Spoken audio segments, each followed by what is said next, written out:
I'm here. I'm here. I promise. I'm somewhat here. Hey, sorry we're late. Me and Zach got to complaining about plumbing. Actually, so that's fun. Dynasty Ground. Welcome back. Looking at weekly events and trying to make Dynasty level takes out of it. Unfortunately, this week, Dynasty Outhouse couldn't make it with us. Russ Fisher is busy or needs a break or something from me, so he's not around. But I did manage to get Zach Reed from the Dynasty Dummies podcast in to fill in, so it's not just a me heavy episode. You'll all be happy to know. Um, yeah, that's it. Let's get into it.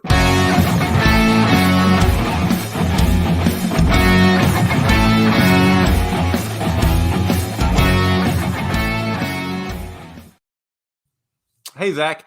I'm not with it today. I didn't realize till I tried to do that introduction, it didn't come naturally to me. I was like, "What am I? Who am I?" Oh, no, I'm not with it. My head's been in U-bends all day, and or it feels like it, and I'm just not with it today. How you doing, bud? I'm doing well. I'm personally disappointed Russ isn't here because I think he does a much better I job know, right? with the weekly stuff than I do. But I'm glad to be here. Glad to be back. I'm pretty sure you said that I am with the Dynasty Dummies podcast. I think the last three podcasts I've done have been on your show, so maybe I am Zach Reed of the Peter Howard podcast family at this point. Yeah, whenever I announce I've got a guest, I think anyone that listens to my podcast, whether already knows who it is. It's like, oh, he's Zach. Zach's come along. Cool. Hey, John, what's up, man? Appreciate you checking it out.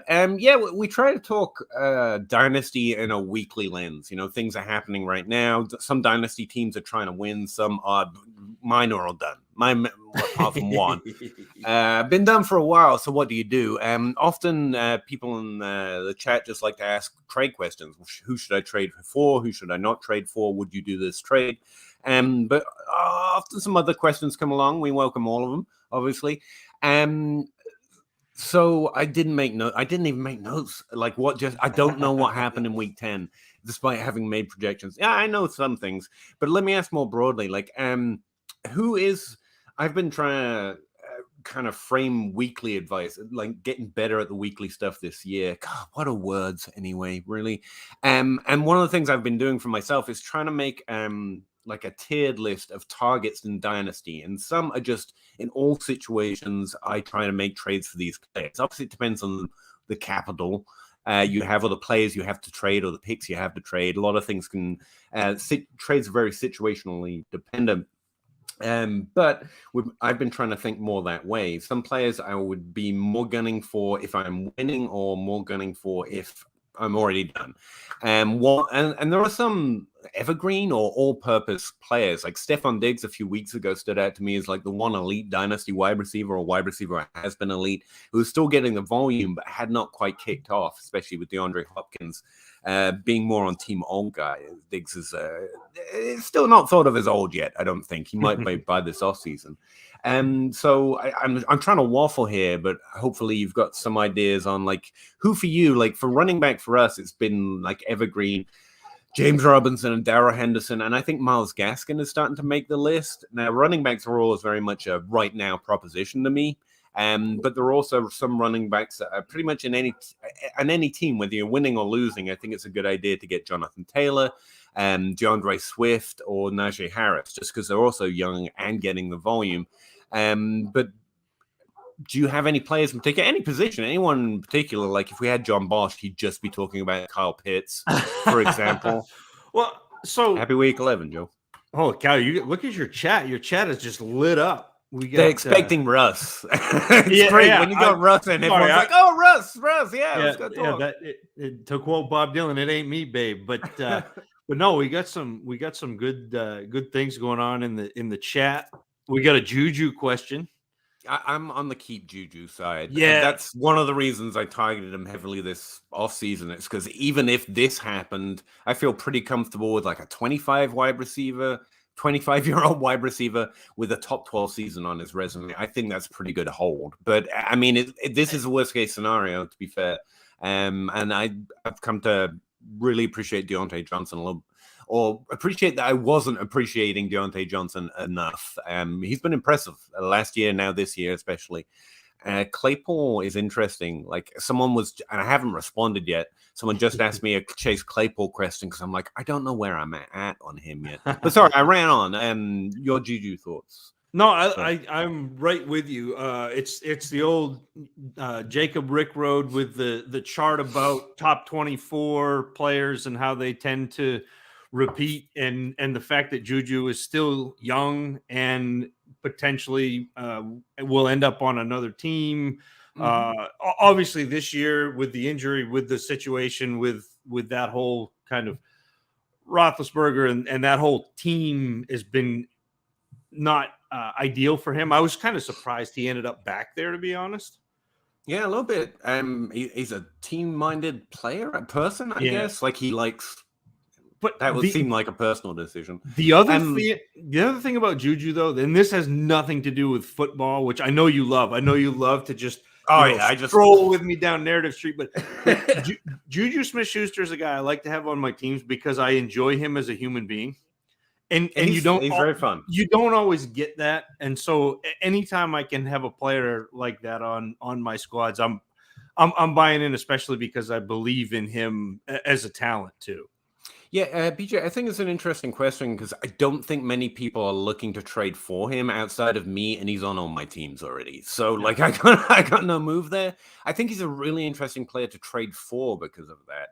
So it's more of I'm interested in seeing where whoever has him on in my league is at, because there's a significant, it's a concern for me when a player doesn't earn and create volume for themselves. That's the signal I listen to. And look, Juju's struggled last 2 years.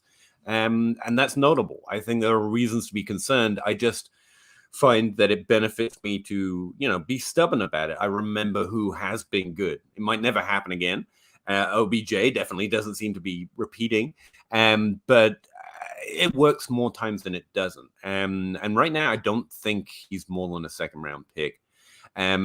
So that's kind of where my head's at. But yeah, just throwing that out to you. Bob's pointing out that I listed it at 10:30. That's because Facebook won't let me live stream to them because we're always a few minutes late.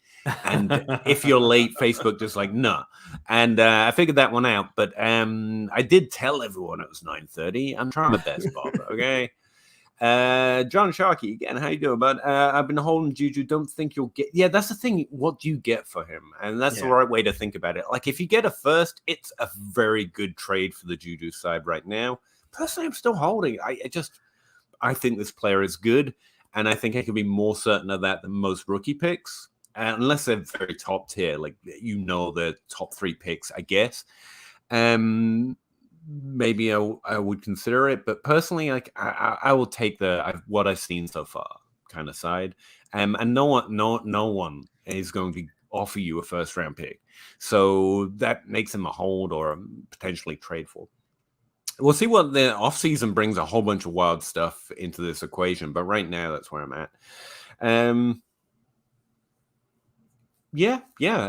mean, I literally don't think his value could get lower. It's either this or nothing for Juju, because no one's gonna really be targeting him. It's gonna be a hard sell to add him to a trade, unless you got someone like me, stubborn fool in your league, who's actually sending you offers on it. So I just think from here on out, his value can climb or it can turn to dust. So yeah, just keep waiting. Joey, just traded Michael Thomas. I've done that, but it's because sorry, I'm going to read the rest of it. Joey traded Michael Thomas a last 2022 first-round pick and a mid-22 first-round pick, so late and mid, for Hopkins and a top 3 2022 first. I'm in first and need a win bad, I guess. Wait, well, you can't comment on typos. I'm not commenting. I'm trying to figure it out as I go. This is live reading. That's what you get. I had Rob Ridley Revisca. Yeah, that makes sense. Hopkins has been a mystery to me a little bit this season, where I still think he's DeAndre Hopkins, and he seemed to be recovering from injury a little bit. But I think he did fine right there. The interesting thing about Michael Thomas is he's a buy for me. Like, he's on Team All Guy now, and I imagine I'll be trying to add to him. But this season, I've actually traded him away in a few places because he was injured to try and get more points, much like what you did right there.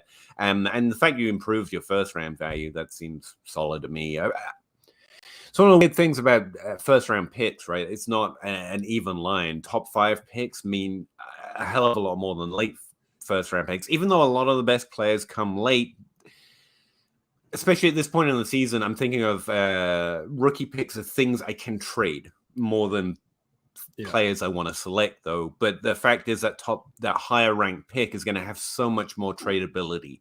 Well, and increasingly so from here on. Sorry, especially if that's a super flex league, because a top 3 pick could end up being a quarterback, and if you are fine with quarterbacks, then you can roll that into another pick plus, and so I dig this one. I would much rather have if I'm debating on team old guy, Hopkins and Michael Thomas are right around the same age, the same ilk, and I would much rather have Hopkins in his situation than Michael Thomas with whatever he's been doing on field, off field, in the training room in the last 2 years, plus that top 3 first. I like that, Joey. I think you've done well. I think you've traded one productive wide receiver for another who's actually playing right now and improves. I honestly think that early first is worth more than 2 mid to late firsts, and will be definitely as we increasingly get towards the draft. Like the running backs in this class, I don't even know who they are, but they're going to be really highly sought after, is my suspicion, just because we've got so many older running backs. We're going to try and get hyped about the younger running backs. So yeah, those are our thoughts. Joey, hope it helps. John, Devontae Smith for Elijah Moore in the mid first. I don't think the price difference is that wide. I take the Smith side if I have forced, but I barely think there's a second in terms of value separation between them. Yeah, I prefer Devontae Smith over Elijah Moore, but it's not a huge gap. I mean, they were one tier apart in my rookie evaluations. And this is something interesting that I do this periodically over the season, but I'll look at like the last 3 weeks to kind of see a trend. And over the last 3 weeks, Elijah Moore is wide receiver 7.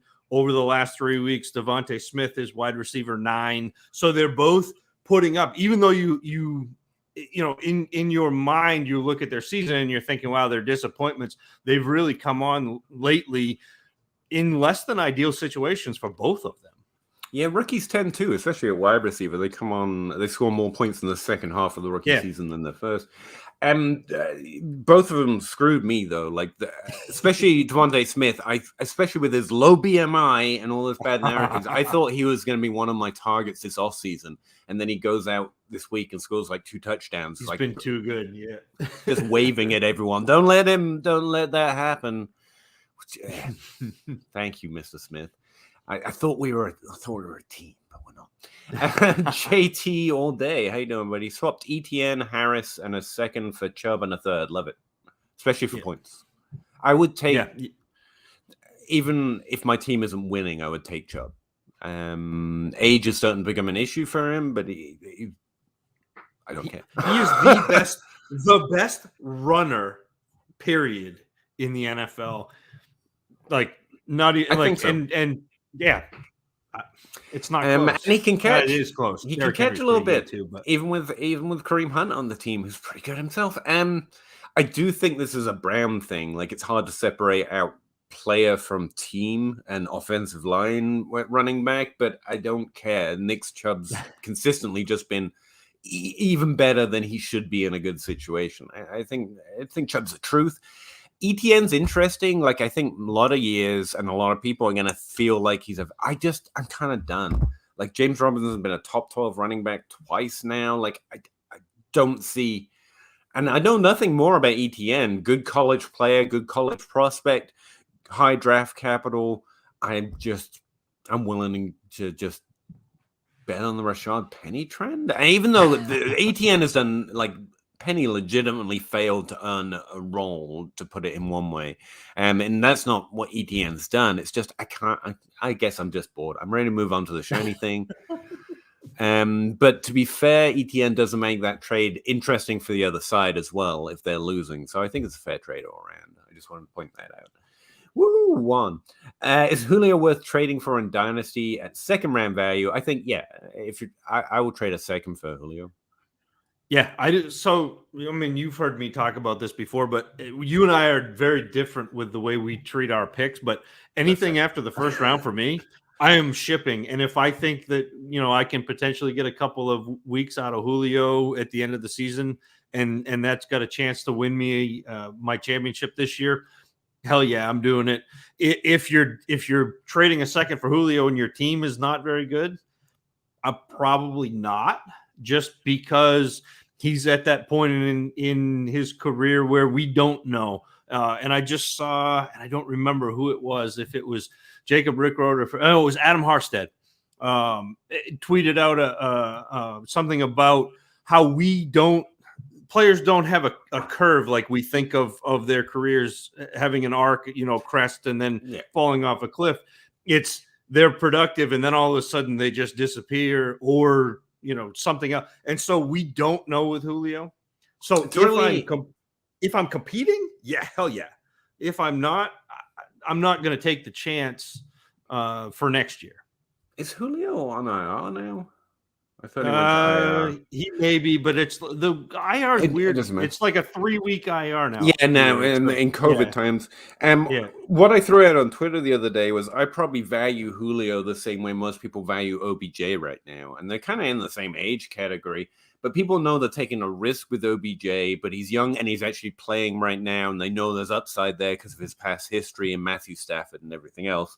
I think that's the way to view Julio. Like, he might not ever do anything again, or he might be great. And that article you mentioned by Adam Harstead, I find it one of my favorites. Most of it is confusing as hell, and I have to read it 3 or 4 times. But I think it's really great. It's not the writing; it's just I have been trained to think exactly the opposite way, and that's one of the insights that helped me push forward to a better process. And he was basically, as I understand, I really recommend the article, is that there's a coin flip at the start of every season, healthy, not healthy. And if they're healthy, they're that player, but a career arc, like you said, isn't a curve. It's more you drop off drastically at some point if you play long enough to get to the drop off. And that's a better way of thinking of an individual career rather than this career arc, which the average represents. The average just basically always lies to you. Essentially, but then we get Calvin Johnson, who just disappeared, and Andre Johnson, who seemed to just tank all of a sudden, which is kind of what happens. So if you look at the individual players, that's the arc is a lie. Spark, how you doing, man? I think we talked to you before. Appreciate you coming back. I gotta say, we've got 22 viewers right now. It tells me we have a little counter. And when you were talking, I looked up. I was like, wow, that really excites me. How do people do it with millions? Like that would I looked at 20. I was like, man, I better check myself. And I'm really happy to be talking to 20 people right now. And like, I'm glad I did our my old hair. friend is doing thousands a day, and I'm like, how do you do that? Like 20 is exciting. I'm good right here. 24. Okay, chill. We're good right here. But Spock says Najee Harris and OBJ and a third mid to late. I assume most picks are mid to late, to be honest, even now. Or DeAndre Swift, Jalen Waddle. It's just, unless I'm reading this wrong, it's a Swift and Waddle side. Like, pretty easy for me here. Like Swift and Harris, about the same value to me, and Jalen Waddle is like worth more than a second and then basically a third. Like double first kind of standard.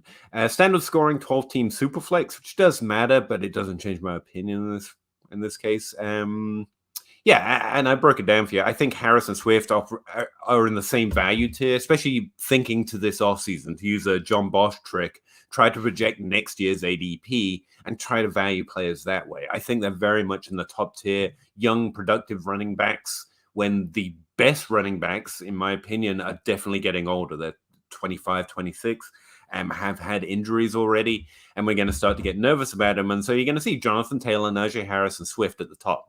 But that puts them all in a tier for me. And so I feel pretty happy just saying that's even.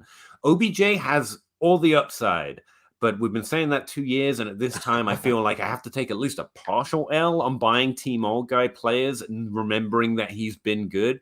And it's none of the news scares me. That your dad says something mean on Twitter about your team sounds like the team's being pretty petty to not like you about it. And kicking a net doesn't seem very prima donna-ish to me. Neither does dying it. Like, nothing that's come out says to me anything particularly negative about OBJ. But at this point, I have to believe there's more, because through two organizations and two sets of teammates, this has been a problem. So I don't know what's going on, but at this point, I'm willing to put the question mark on it and say, market value. I'm no longer high, but I wouldn't be surprised to see him do well again, because I do believe he still has the talent. And Jalen Waddle, on the other hand, is like he's having an amazing rookie season. Like, so even if OBJ was doing well, he would probably beat out OBJ in value. And the mid to the third doesn't matter to me at all. Sorry to think that through too far, probably, but that's what you get. I think too. I talk too much. Bob Gilchrist, I am hurt. Pitts was mentioned with only John. Obviously, yeah. Sorry, that was Matt Price needs to be mentioned too with Kyle. Yeah. Sorry, I forgot Matt Price there. Dustin Oz, evening, gents. Always look forward to the weekly show. I really appreciate you saying that, man. This has been a lot of fun. Although the weekly grind sucks, but getting to talk to Russ regularly just to cut it up, and another excuse to talk to Zach has been awesome. And again, getting to talk to 20 people is pretty amazing to me about my stupid little hobby. So I really appreciate you all.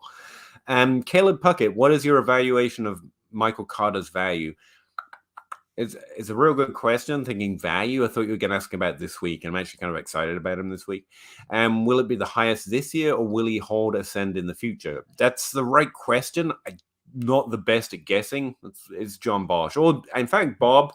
To cut back to the guy complaining he wasn't being mentioned with Pitts, Bob works as a Dynasty trade calculator. If you don't know who it is, a DC, and Bob's. In fact, John Bosch is going to do a podcast again, and he's reopening the, what is that called? Wall Street. Dynasty Wall Street. It's an awesome podcast about value. I highly recommend them. For my stupid brain answer, I think he's going to be devalued this offseason. Like, I think if you traded him in season, you might. Everything depends on the offer. But right now he's scoring points. He's had over 16 points in the last 3 games. I think this week makes it 4 out of 5 because he's got a good matchup.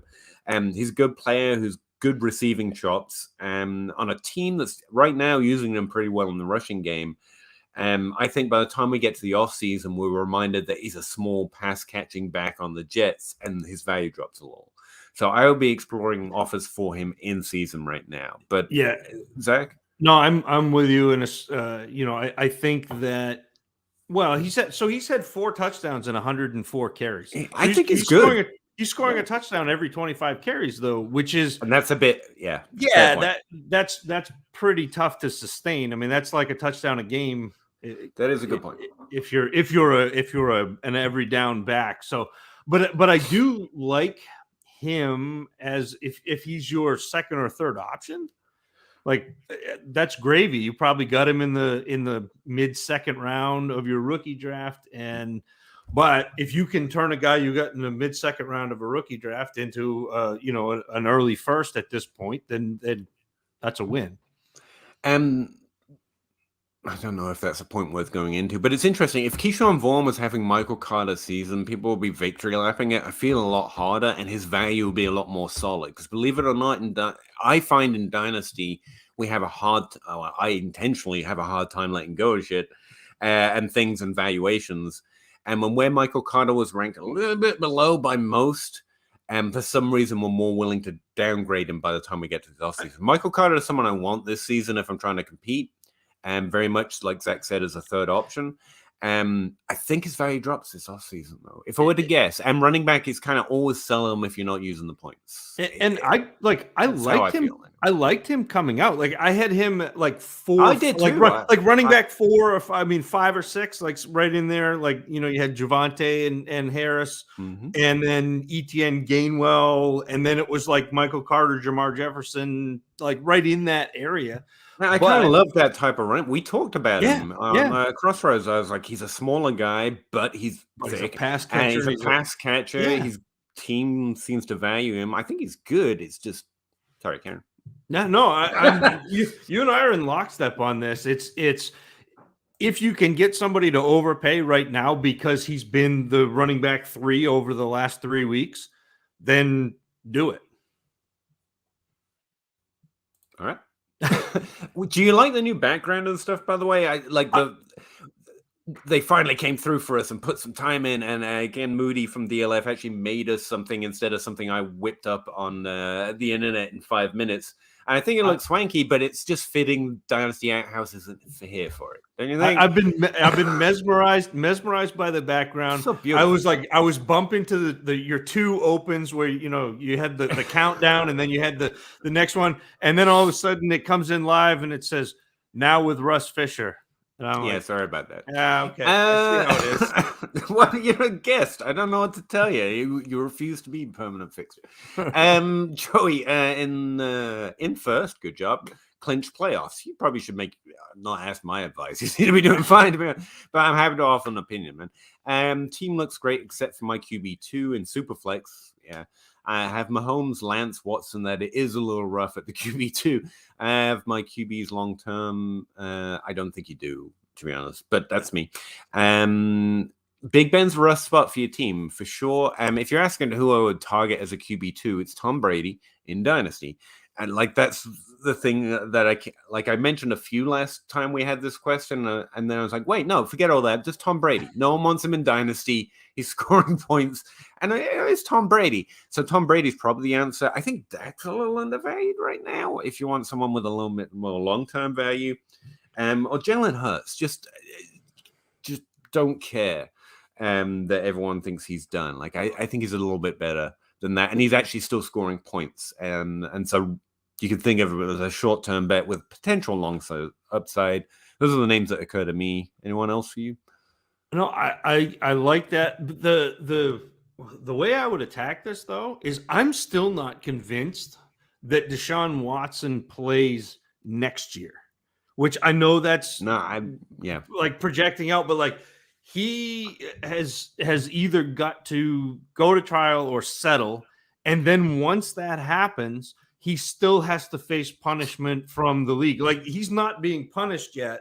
He's being set by his team or traded, but the league hasn't come down with anything. And I think in Dynasty, they normally wait for a verdict of some sort. Well, sometimes Goodell does what he wants. He's it's like I'm the Pope now and does his thing, but don't make rules. Got it. But I think people are still speculating enough on Watson that you could pair Watson and if you're in first place and clinch a playoff, if you pair Watson in your first and go get somebody like Dak or like Jalen Hurts, like those guys who are a little bit undervalued but still producing in the top 5 or 8 of quarterbacks and are young enough that they will continue, I think that's a win, even though it's hard to part with Deshaun Watson because you've seen him be that good. I'm just really worried. I would be fine throwing Lance or Watson or both into a trade. Like I have strong questions about the future anyway, and if non-winning team's willing to trade me, especially at Dak, but even a Tom Brady or something that's scoring me points right now, or Jalen Hurts, like I'd be into it. I don't like weird. Actually, I love weird, but I like certain types of weird and high drafted quarterbacks who don't get on the field who are not behind Brett Favre is a little weird to think they're going to be everything they were hyped up to be. But and that's Lance, and I was always a little shaky on him, so I'm probably not the person to listen to. And then Watson, like I just take the under on these situations. It's like I don't know, and so it all goes into a let's just be a little safer pile. But I'm a scared little nerdy human, so maybe. And you also have to like this. If I had that team, I'm going and looking at like the bottom 4 or 5 teams, and I'm looking at their quarterbacks. And if there's a team with Lamar Jackson that's down there, I'm sending out that offer. If there's a team with Dak down there, I'm sending out that offer. Like that's what I'm doing. And if none of those bottom 4 or 5 teams have a quarterback like that, then I probably will back Watson out of a deal and try to go after somebody like Carson Wentz or somebody who's not quite that name, but they're still scoring you enough points to be a QB2, even if it's ugly. Yeah. That seems fair to me. Paul, how you doing, buddy? I got offered Noah Fant and a 2022 first and a 2022 second for Trevor Lawrence. Is this a Superflex league? Because if so, no. No. If it isn't a Superflex league, yes. Yeah. Yep. Yeah. Joey Copeland, my draft is my first. Okay. Would you trade that for a QB to help? Yeah. Yes. Yeah, especially because he said he was in first place. Yes. Mm-hmm. Yes. Yeah, especially then. I was just going to make a broader point. Like, I give picks away like water. You shouldn't be as bad as me, but strongly consider it. For the right trade, I will throw in rookie pick value, especially if you're in first place, to win. Because I really think we strongly overestimate how many chances we really get to make a push. Look at this year. How big brain you could have got like 90% of what's going to happen this year, right? And you have Derrick Henry and you have Aaron Jones, and so like, don't give it away like water like I do, but always be willing to think about it. If it's the right trade, if you're getting good players that aren't just dead by the end of the season as well, like it all depends on the offer. John Bosch, that's my John Bosch heuristic, although Dynasty House tells me it's not a heuristic, apparently.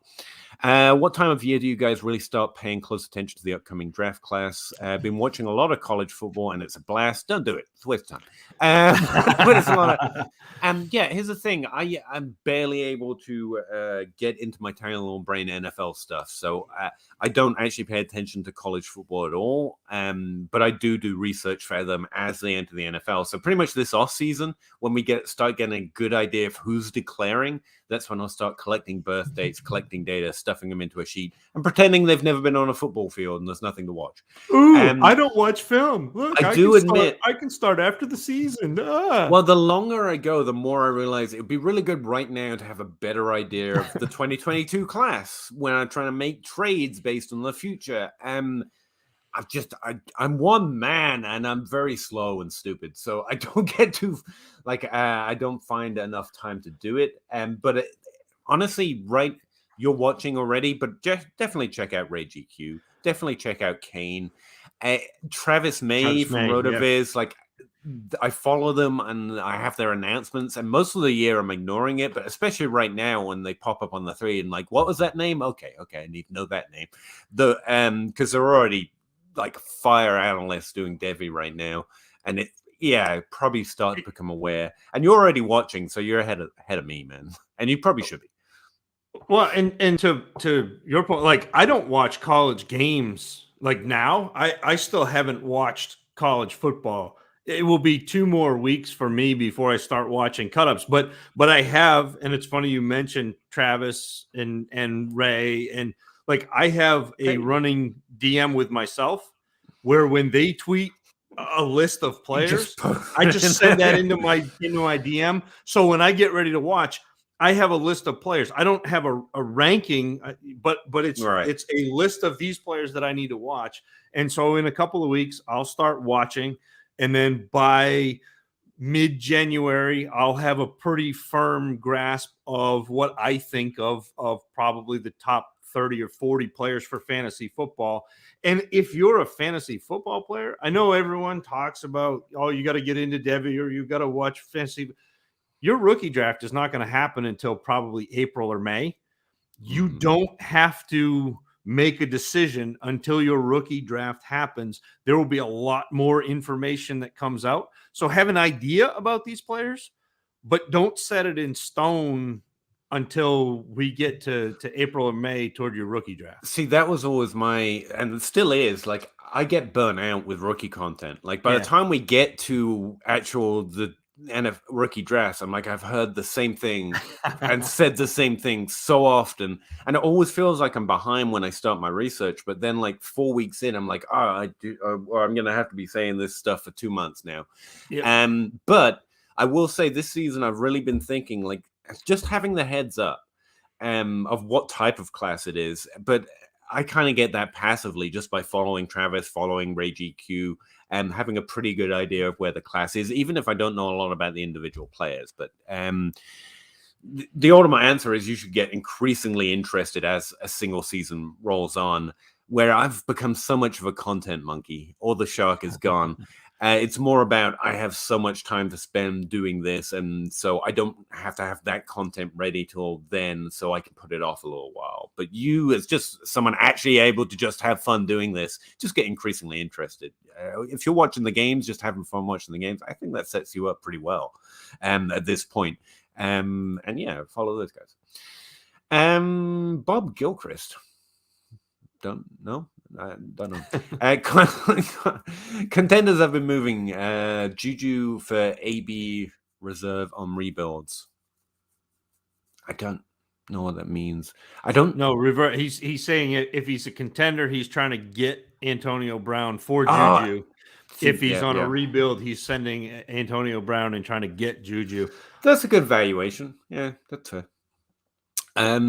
Yeah, and that's the thing about Juju. No one's going to want to give you picks because everyone knows picks have value and liquid value, and they increase. And but if you trade an older player that's productive and good, that might be a way to get it done. Joe Herbert, in your opinion, will Micah Carter and Elijah Moore be the primary backs on the respective teams in 2022? I don't think I'm ever going to place a bet on who's going to be the primary San Francisco running back. I just think I've seen so many people go down in flames doing it. And it's really next man up. I say, and I say a lot about the cult of Shanahan is genius. And I'm sure he's good, but and can't make any faults except when it comes to picking rookie players. But he does seem to approach it with a next man up mentality at all positions, and whether you like that or not. Elijah Mitchell will be it if healthy. But as we've seen with Raheem Mostert, someone else has came in and earned the role. You're just going to wait. So I think that's the way I play San Francisco. Elijah Mitchell is real, though. He's very good. He was good in college and was high on my list before the season started. So it's not like it's from nothing or from nowhere either. I do think the player is good enough to do this. But the team does have a very clear intention to be next man up. Michael Carter, we talked about him a little bit before. I again think he's good. I think his value will drop a little this offseason, just because smaller running back on the Jets and running back in dynasty circles, it's going to be I like him. There are not going to be many people who are gunning for him. Will he be the primary back? I don't know. That again goes into what's this draft class, and I don't know much about it. Neither team spends a lot on the position, though. That's not traditionally where they shell out, just from memory. And it's definitely not either team's main need.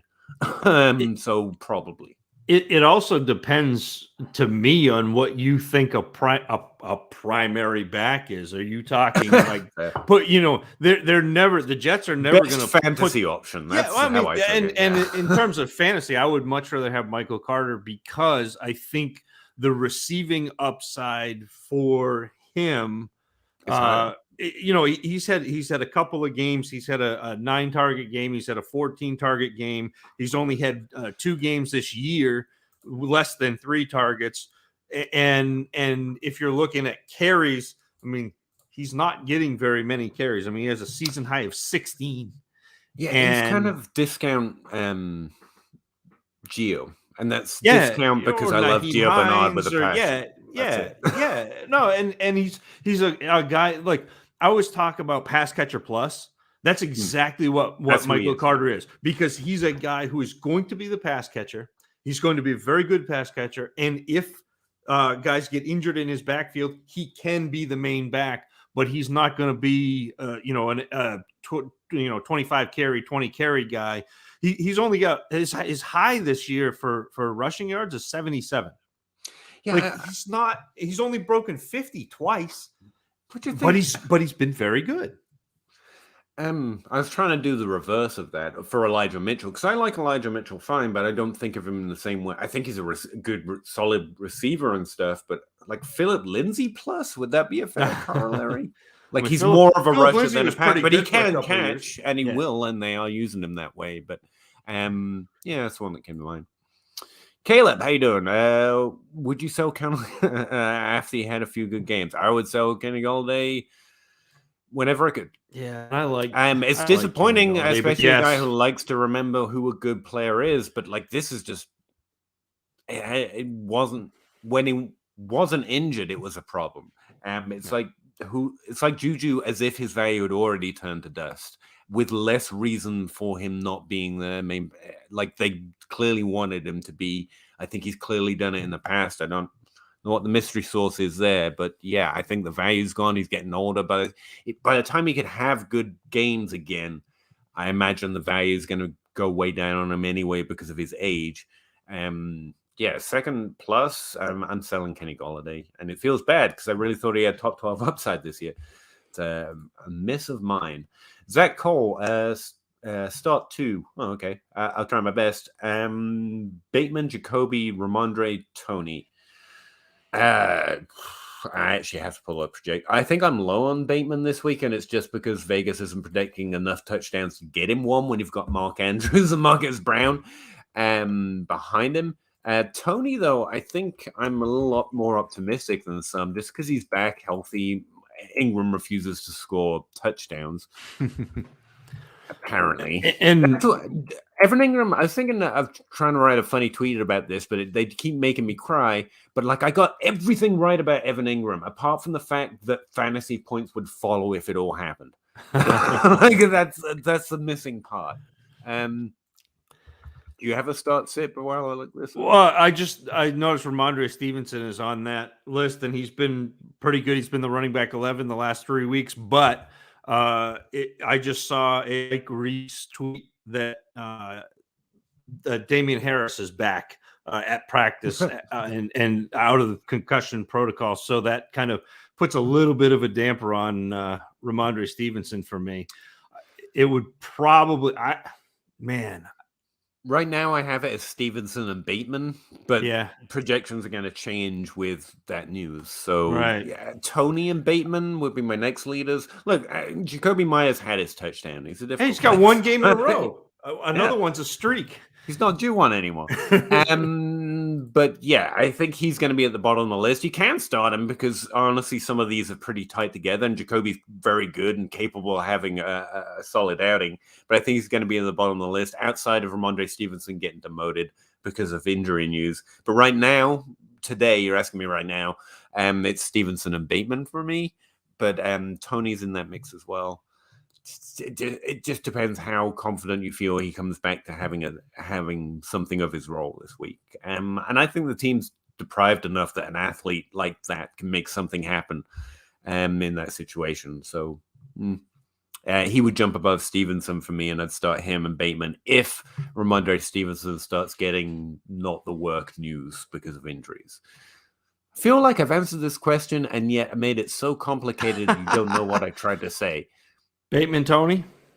Bateman and Tony, if that injury news is real. Yeah. Like if he's not going to be the guy this year. Dustin Oz, how you doing, buddy? Guy in Superflex tentatively agreed to give me Javonte and 2 firsts, but is 5-5 and now wants to wait till week 13 trade deadline to see about his. Yeah, I never know what to make about those kind of. I'll do this if it turns out I'm going to beat your butt with this trade. It's like, well, if we're going to beat my butt with this trade by then, I probably won't want it as much. What is he getting in return for that? He's getting Javonte Williams 2022 first. Yeah, I mean, I guess you can't make him make the trade, but at the time week 13 comes around, if he doesn't want to do the trade by then, if the only decision you have to make is if he wants to do it then. I mean, you can't force him. Dustin, are you out of no, don't at this add to point? it. Screw that. Are you? Yeah. Are you out of contention at this point? Because, like, potentially your first round picks are going to continue to get better, which would give him a better deal at at that, like, I don't know. That's what I would say. Yeah. This if he doesn't want to do it now, telling him I The don't price know. of I'm not poker is good at going trades. up in week 13. But what would happen if it was me is I would immediately send back a triggered angry message of my picks will be worth more than that. If Javonte literally hasn't gone off like you expect by then, I won't give two. Right. Like that would be my answer. We can do that, but we're gonna reassess the value by then. Yep. From my side. Yeah, as I mean, well. yeah, like you're not going to wait 3 weeks and make the same trade that you would have made 3 weeks ago because now you have new information. And the thing is, he is waiting because he hopes Javonte gets more valuable. But you say, and that would be my triggered angry message. If he's more valuable by then, you lost this trade. My picks are top 3, I'm guessing, if you're already out of contention, and you don't have access to 2 of them because I have 2 of them apparently. So, like, go trade for those late first. Enjoy that. Because I'm a mean, angry man, and I don't. It's literally a message saying I'm gonna see if I can get more out of you later. Okay, like you can go trade for Najee Harris, Jonathan Taylor. Those 2 first could easily get you that. If you have another player to add for Jonathan Taylor, and that would be the player I'd rather target. In the same tier. And I'd say, fine, but I'm going to explore other options, and I'd go try and see where the Taylor Swift and Najee Harris owner is at. Because that would just annoy me. Like, if it's fair, take it. If it's not, don't. You can't put a pin in it. You can't. I mean, if you feel uncertain about it, yeah, you can. I wouldn't say I'm putting this on hold in the same way, but you can say no and then try to get the trade done later. That's fair. I wouldn't, because by telling someone that, you're saying, but don't do anything else, and they're free to do anything else between now and then. And Javonte's not the. I think if you're already giving away 2 early 2022 firsts, you're willing to give enough value away to go get Jonathan Taylor, who I'd want more. And so I'd go explore that option if Javonte just makes you feel awkward. Or Chubb, like one of those. Yeah. If you have the option to do that trade right now, I think that's fair for Javonte. I really think that value is going to pay off by the time this offseason comes. But like Zach said, those picks are. It's only fair. You're not winning. And if you get the player, that just stays. The picks could get more valuable between now and then. Caleb Puckett. So, yeah, it's a little too hot for me. Caleb Puckett, what is fair value for ETN? A first. Mid to late. Again, I'm almost not willing to take the ride at this point. The team looks like a mess. James Williams has 2 years established himself at this point. I'm not any more concerned about the player, and I think he'll come back from the injury fine because people come back from that injury fine pretty often, if I remember right. I think James. I don't want to get this wrong. Like, James Robinson's still good. It's not that I got it wrong. It's I played the middle and it didn't feel good enough, and now I just want to ride or die James Robinson. That's where I'm at. So that's where my value of him is at. But everything depends on the actual trade. It's fine to throw out a valuation like that, but then. It depends on the actual trade. Zach, if you got something better than that, that's where I'm at. Well, no, I'm just kind of like, I don't want him. And I'm just looking at, like, who would you target to trade for? And what I would be doing is looking at some of the players that consensus has been low on. So you're gonna like this one, but like Marquise Brown, who has been very good in Baltimore. Jalen Waddle, who has been better than people thought, and you keep hearing rumblings about Tua and will he be the quarterback there and that sort of thing. Adam Elijah posted today that Michael Thomas is like wide receiver 41. Yeah. You'd be able to get him for ETN all day. Yeah, I would do that all day. Bateman, Elijah Moore, any of those rookies that have underperformed, even though they've been very good. Not many actually this year at the wide receiver position. I think most of. But we're so as a community, and I don't necessarily mean like you and Well, you've been pretty pessimistic about everything, but like a whole bunch of people keep expecting, because Justin Jefferson had a historical year, and because Jamar Chase is having a historical year. If you're not and Jamar because, Chase, you're trash. yeah, and got it. you know, they're like taking victory laps on Devontae Smith being bad, and then he has 2 touchdowns, and then they're like, he's the greatest thing ever, and then next week when He will be bad Jalen Hurts again, can't find him, he'll be bad again. And so like that's kind of how I would approach that. Is a lot of people, because they haven't seen ETN, and they thought he was right up at the top of this class. I mean, people had him neck and neck with Najee Harris. People had him over Javonte Williams. I'm not those people, but because people haven't seen him, even though there was that injury, I think there's still that little bit of hope, that taste that, and so he still carries some value. And so that's what I would be doing is taking that and trying to flip it for one of these receivers that I think is being undervalued, even though they're performing. They're not having a historical rookie season. That's fair. If I had ETN, I'm trying to trade him for a wide receiver, but it really depends where the people in your league are at with those wide receivers or with ETN. So, like ETN for a first, I think is very fair on both sides, because ETN hasn't done badly this year because he hasn't played this year, and the first is a mystery pick who could be Trey Sermon, so there's risk on both sides, but also that pick could end up being the next year's ETN or Najee Harris. So I think that's the fair value. Consider him a first. And I like the first side just because the first can become anything. And ETN can probably only become whatever ETN's going to be. And at this point, I'm willing to re-roll. Not because anything he's done, just because I don't know. It's that simple. I didn't see him play. I don't know what typically happens in this situation, because it doesn't happen a lot. High drafted running backs gets injured for the first year after the team tries to replace a top 12 running back, and not just like a Mike Davis top 12 running back, like a legit impressive top 12 running back. Instead, the injury happens and the top 12 running back comes out and again impresses overall. Like, I don't know what happens in that situation because it's very specific. And so for me, I'm kind of out. And I just want that James Robinson. If you feel differently, and like you have a lot firmer opinion on who ETN is, you watched him in college, you like his, then it's the ETN side, and that's why I say that's fair. Our first for ETN is fairly fair. What thread for Adam inspired the question? That thread. Oh, right. Okay, that thread from Adam inspired the question. Yeah, it's a really good question.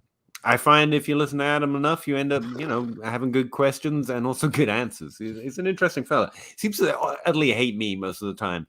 I think I annoy him, but I really enjoy him and strongly suggest his content. Just because, again, I try to think differently. I think he naturally thinks differently. I think he's an interesting fella. Joe Smith, rank ETN. Thank you. Dobbins and Akers. Dobbins, Akers, ETN. Just take them and go. Yeah, Dobbins, Akers, ETN, and there's a gap. Yeah, I mean that was how I ranked them coming out of college. So I had to go back and pull up the list I made for you. I think I would have Akers above Dobbins if I'd ever seen anyone come back from that injury. Well, if you know what I mean. Yep. That's my only problem. I think both are in limited situations and they have talent, but it's just that injury with Akers. J-Tay all day. Everyone comes up with better usernames than me, man. It's a problem. Win now team 2 running back, 2 flex, Zeke, Mixon, Chubb, Hunt, Swift. Trade Mixon in a second for Javonte Williams and Jordan. Detrimental to win now, but worth the risk. I just think you're pretty solid there. Gordon and Javonte are pretty solid running back 2s by themselves or together, especially this season. Mixon's more of a running back 1, but you've already got Chubbs and Hunt are injured, but you've got Swift as your running back 1 with Zeke. So I think that's fine. I think that's That's thinking long term while also trying to win. I think that's a really smart trade because again, it seems fair. You're giving up something good, and getting something else that's good, which is longer term value. Yeah, I think that's a really fair trade, and I would take it personally. It's relatively rare I'm able to think long when I'm in win now mode. I never get that. Would you like Durante Williams? Normally, it's do you like Ezekiel Elliott? So, okay. Yeah, I think that's a neat trade. I would do. James, John Sharkey, Dobbins, ETN, then Akers, Achilles is something else. Yeah, Achilles is something else, man. I think that's fair. It's fair. It's always reasonable to be worried about something. It's just where your risk tolerance is. And when it comes to injury with me, I have almost none. I have no medical training. I do trust a few doctors on our little platform in our little game, and I'm waiting to hear more from them. I mean, Marlon Mack had the Achilles, right? Yep. I mean, he's playing in the NFL. It's not like he's hobbled. So that's positive. I just don't know. Where my process is mostly see what happens most of the time, something about to happen or happening right now, and what the results are. I'm very limited when it's a very particular situation. And every other example we have is they never come back or they never play well again. I mean, Dante Foreman, didn't he have Achilles? And technically he's back in the league. Yeah. Emmanuel Sanders, not a running back, but Emmanuel Sanders is bad. I mean, like so, it's funny because like all of the research that people threw out about that injury, most of the guys that we have as a sample size that were injured weren't very good to begin with. Yeah, that's what I was going to say. Marlon Mack was good, but he wasn't what Akers could have been. And so it's a real tough thing. I mean, it was the same idea when Jimmy Graham was injured and it was a patella tendon injury. Yeah. And nobody comes back from a patella tendon. But then Jimmy Graham came back and had 2 top 10 tight end seasons after that injury. Look, I'm back podcast. I had that same patella tendon. And I'm still standing. Yeah, no, honestly, I think there's a little edge right now into leaning into it because where there's just no precedence for it, but there's also no one with Akers' profile having it. Honestly, it's just a mystery, and there's a value on it right now. Everything depends on the trade. I read a really good study on NBA players that had a larger sample size with that injury, and it was the first year back was rough. If a guy was good enough for a team to give him a second year, then he was back to being what he was. So I mean, it'll depend on how the Rams see Cam Akers, I think. I think that's a good trade, Tyler. Mix him for Pittman in a second when you're losing and you're not going to win. Yeah, I think that's solid because the wide receiver is going to have more value just because he's a wide receiver, and you're also getting a second round pick. Hold on, what was that again? I missed the part about you loving Pittman. What was that about? Yeah. Oh, look, no, wait. I remember his name, Paris Campbell. Yeah, what was that about Paris Campbell? Yeah. And my receivers are now AJ Brown, Ridley, Pittman. Yeah, I mean, you always take the wide receiver, especially if you're losing. You give and Joe Mixon again is having a top 12 season. He's a poster child for how top 12 isn't how it's cracked up to be, but also a top 12 running back is really good. Right. But it's definitely old running backs are going to take a hit this offseason. And we've discussed how I wanted to ask Zach on this while we're live about Sutton because I see the concern, but it's a small sample. And I don't think it's Judy takes the role when Sutton's gone because since Judy's been back and before Judy was back, Sutton and the wide receiver volume was falling in general as they had several matchups where they were just using the running backs more. Clearly, Judy is the one. I would say that's very you don't have to not like Judy to like Sutton. I just think it might be a little exaggerated in this small sample. But I don't know. 4 years in, continually expecting more. That year 2 really shut up a lot of my doubts, and then they've just crept back in after 2 more years of what's going on. So where are you at on Sutton? It's the kind of Chris Godwin, Mike Evans thing, isn't it? It's if they're throwing downfield and throwing to the end zone, then Sutton is going to be fine. And if not, then Judy is that player who gets the volume underneath and can create after the catch. And that's not really Sutton's bag, especially with Teddy Bridgewater coming in there. it made it a little bit tougher for Sutton because Teddy Bridgewater traditionally is not a big time down the field player, and that's where Sutton plays. I mean, Sutton is he's got the large radar, and Judy has noticeably a low one. Sorry, Karen. I think Zach froze in robot mode. I was going to say, because we've got 3 congested situations. This is how I was looking at it, with 3 players that are really good this season, and Judy and Sutton make a unique split because Judy is a 1, but with a lower ADOT instead of a comparable ADOT like Higgins and Chase, and neither of them compare well to Gallup. So I think Sutton might be the discount version of Amari Cooper in this offense. He's got a higher ADOT, but he gets Amari Cooper level volume. Judy is clearly the one and probably the player who should be most rank higher in Dynasty, or just redraft, to be honest with you. But there's still potential. I mean, over the last 2 weeks when Sutton's values disappeared, his expected point per opportunity is like, it's not off the charts, but it's like twice the position average. And the position average is fairly consistent for well-used players. It's like 1.6. And the last 2 weeks, I think it's the last 2 weeks, Cortland Sutton has had like 2.7 expected points per touch. Now, those touches have been 3 targets. That's the problem. But like they're still giving him the ball in really valuable situations. I don't think his role is gone. And I think the loss of it might be exaggerated over a couple of heavy use running back weeks. Having said that, yeah, concerns are definitely creeping in right now through the last 2 weeks. Zach's still skipping around, so I'm just going to keep talking until he feels good enough to. Good enough. He's a little sick, guys. He's quarantined. Give him a minute. I'll ask him about Sutton when he comes back. Ken Moody. Hey, Ken, how you doing? Love this, by the way. Everyone loves it. Ramondre, talking about the background. Ramondre Stevenson, what is your take on him? What is your trade value threshold right now for him trading versus keeping to see how he develops? Thanks, guys. That's obviously a man who's used to kicking Dynasty writers in the teeth to actually write useful, valuable content. Like, make it actionable. Appreciate that, Ken. My take on Ramondre Stevenson, he's a really good rusher, specifically a rusher in college. He's following that through into the NFL. If he gets opportunity, he will be a good rusher.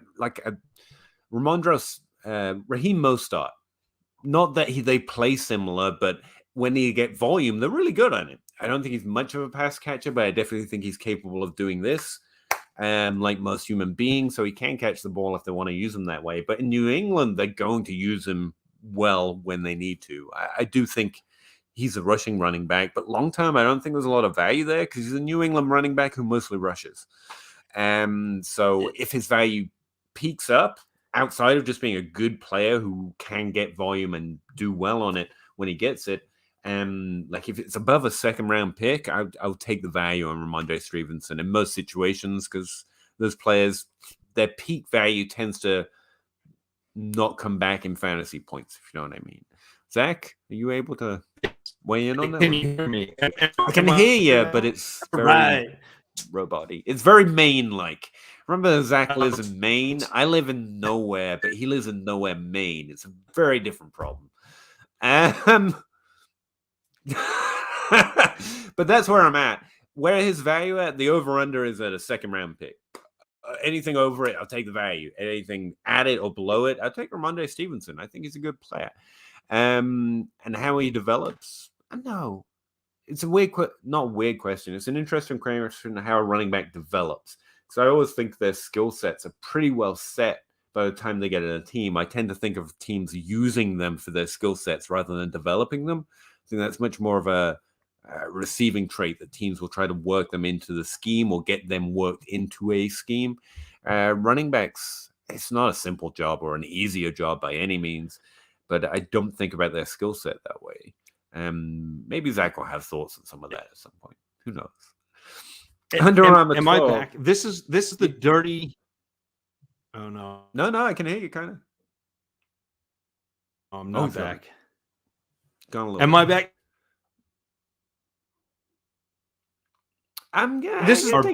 Take her off the screen a little while, Zach. Wave at me or something because I can still see you. Just for a second, okay? Hey, guy. Oh, no, we lost the background. That sucks. Yeah, sorry, this is honestly just a main internet connection. It happens a lot when we do our podcast as well. And mine's not much better, so the two of them working together can sometimes be tricky. Under Armour 12, Big Pappy. Again, better username than me. Trade Zach and Pollard for Elijah Mitchell, Amon-Ra, and 2 firsts, one each of the next 2 years. Depends what your team situation is. I think the value's there because those 2 firsts probably meet the value expectation of Zeke and Pollard. Elijah Mitchell and Rondo Amon-Ra thrown in, I'm all in. It sounds, when I started reading the trade, I thought I was just going to say no. But it really depends on your team situation. If you're running right now, just use Zeke. Okay, just keep it and use him to win. But those 2 picks, yeah, I would take that trade if I'm not like a locked in top 3 team right now. I can see you down there, Zach. I just waiting. Under Armour 12, a 12-team Superflex League. That helps, but honestly, it feels like a team situation. Like winning, losing. Are you 10-0 or are you 5-5? That depends which side I would take. Shavini? I'm gonna go with Shavini on this one. If the other guy feels like he's contending, he won't want to move Javonte. Yeah, that's the thing. That's interesting, actually. Javonte as a win now piece, maybe. But he's not a win now piece right now. I don't know. The guy's being a little cagey. I think he just wants to make sure he wins the trade. And I would go after Jonathan Taylor. I don't know what he wants. All right, let's check in with Zach here for a second. How you doing, Zach? I'm doing well. How are you tonight, Peter? Good. I'm doing very well. Thank you, sir. Just, casually struggling with the internet. Certain thoughts? I think that's where we left off. No, we were at Ramondre Stevenson. Oh, even better. Yeah, actually, you'd be definitely a guy to ask about. Well, and I was trying to say in my best robot voice that this is like the dirty underbelly that nobody talks about, the 0 RB thing, is when you acquire these players, there's often a chance to trade them in season, especially if you play this way in Dynasty. So week 10 fantasy running backs, Darrell Williams, 1L, was number 1 last week. Many L's? Yeah, Ramondre Stevenson was running back 2. A.J. Dillon was running back 3. Mm-hmm. Christian McCaffrey, Jonathan Taylor, we don't talk about them. But Dearness Johnson was running back 6.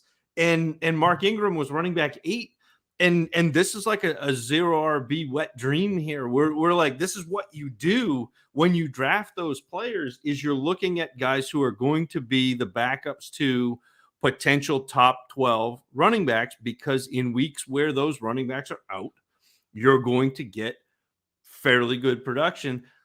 The other thing is, with somebody as young as Ramondre Stevenson or with somebody like A.J. Dillon, if you're not believing in him ending up with like a Derrick Henry level, workload, those are players that you can trade in season and recoup more value than what you ended up paying for. And that's a win. That's how you get incrementally better as a team that plays 0 RB.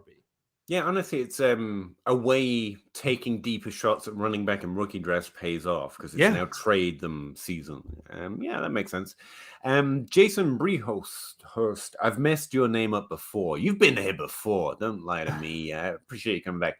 Hey, guys, what do you think of Ramondo Moore buy-sell trade, essentially, if you're not competing this year?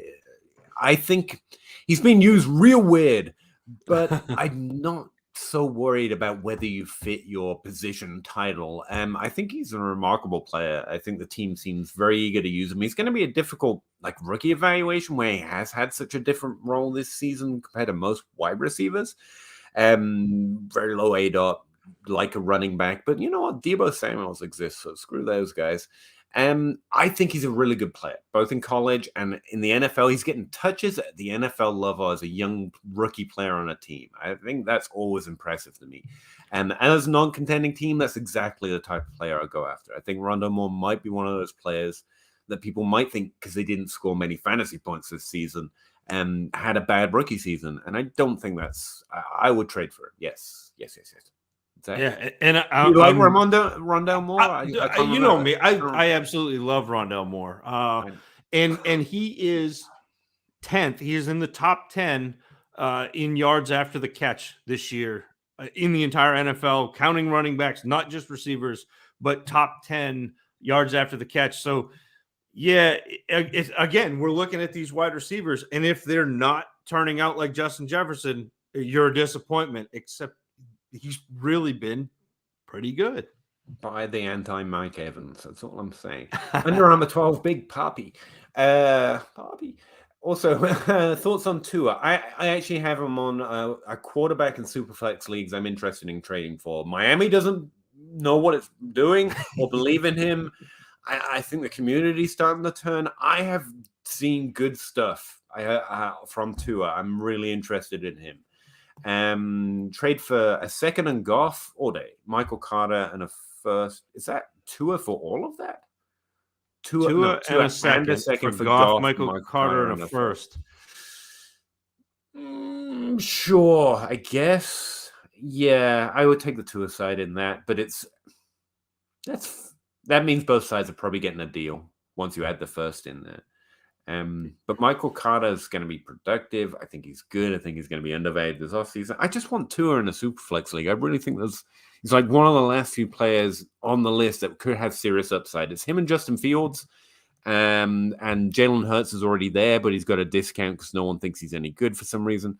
And so I'm really interested in him. I'd probably take the risk, but I'm risk-averse, risky player. I don't know what to tell you. Exactly. I would take the Goff side and then turn around and try to trade Goff and Michael Carter for a better quarterback. Yes, and then I got a first and a quarterback, a first for free, basically, or a first for a second. Yeah, you could do that if you're good at trading. I'm not, but that's what I would try to do. There's more on that other side to try and turn into something even better. So Zach's probably right here, but I do want to highlight. I'm interested in Tua.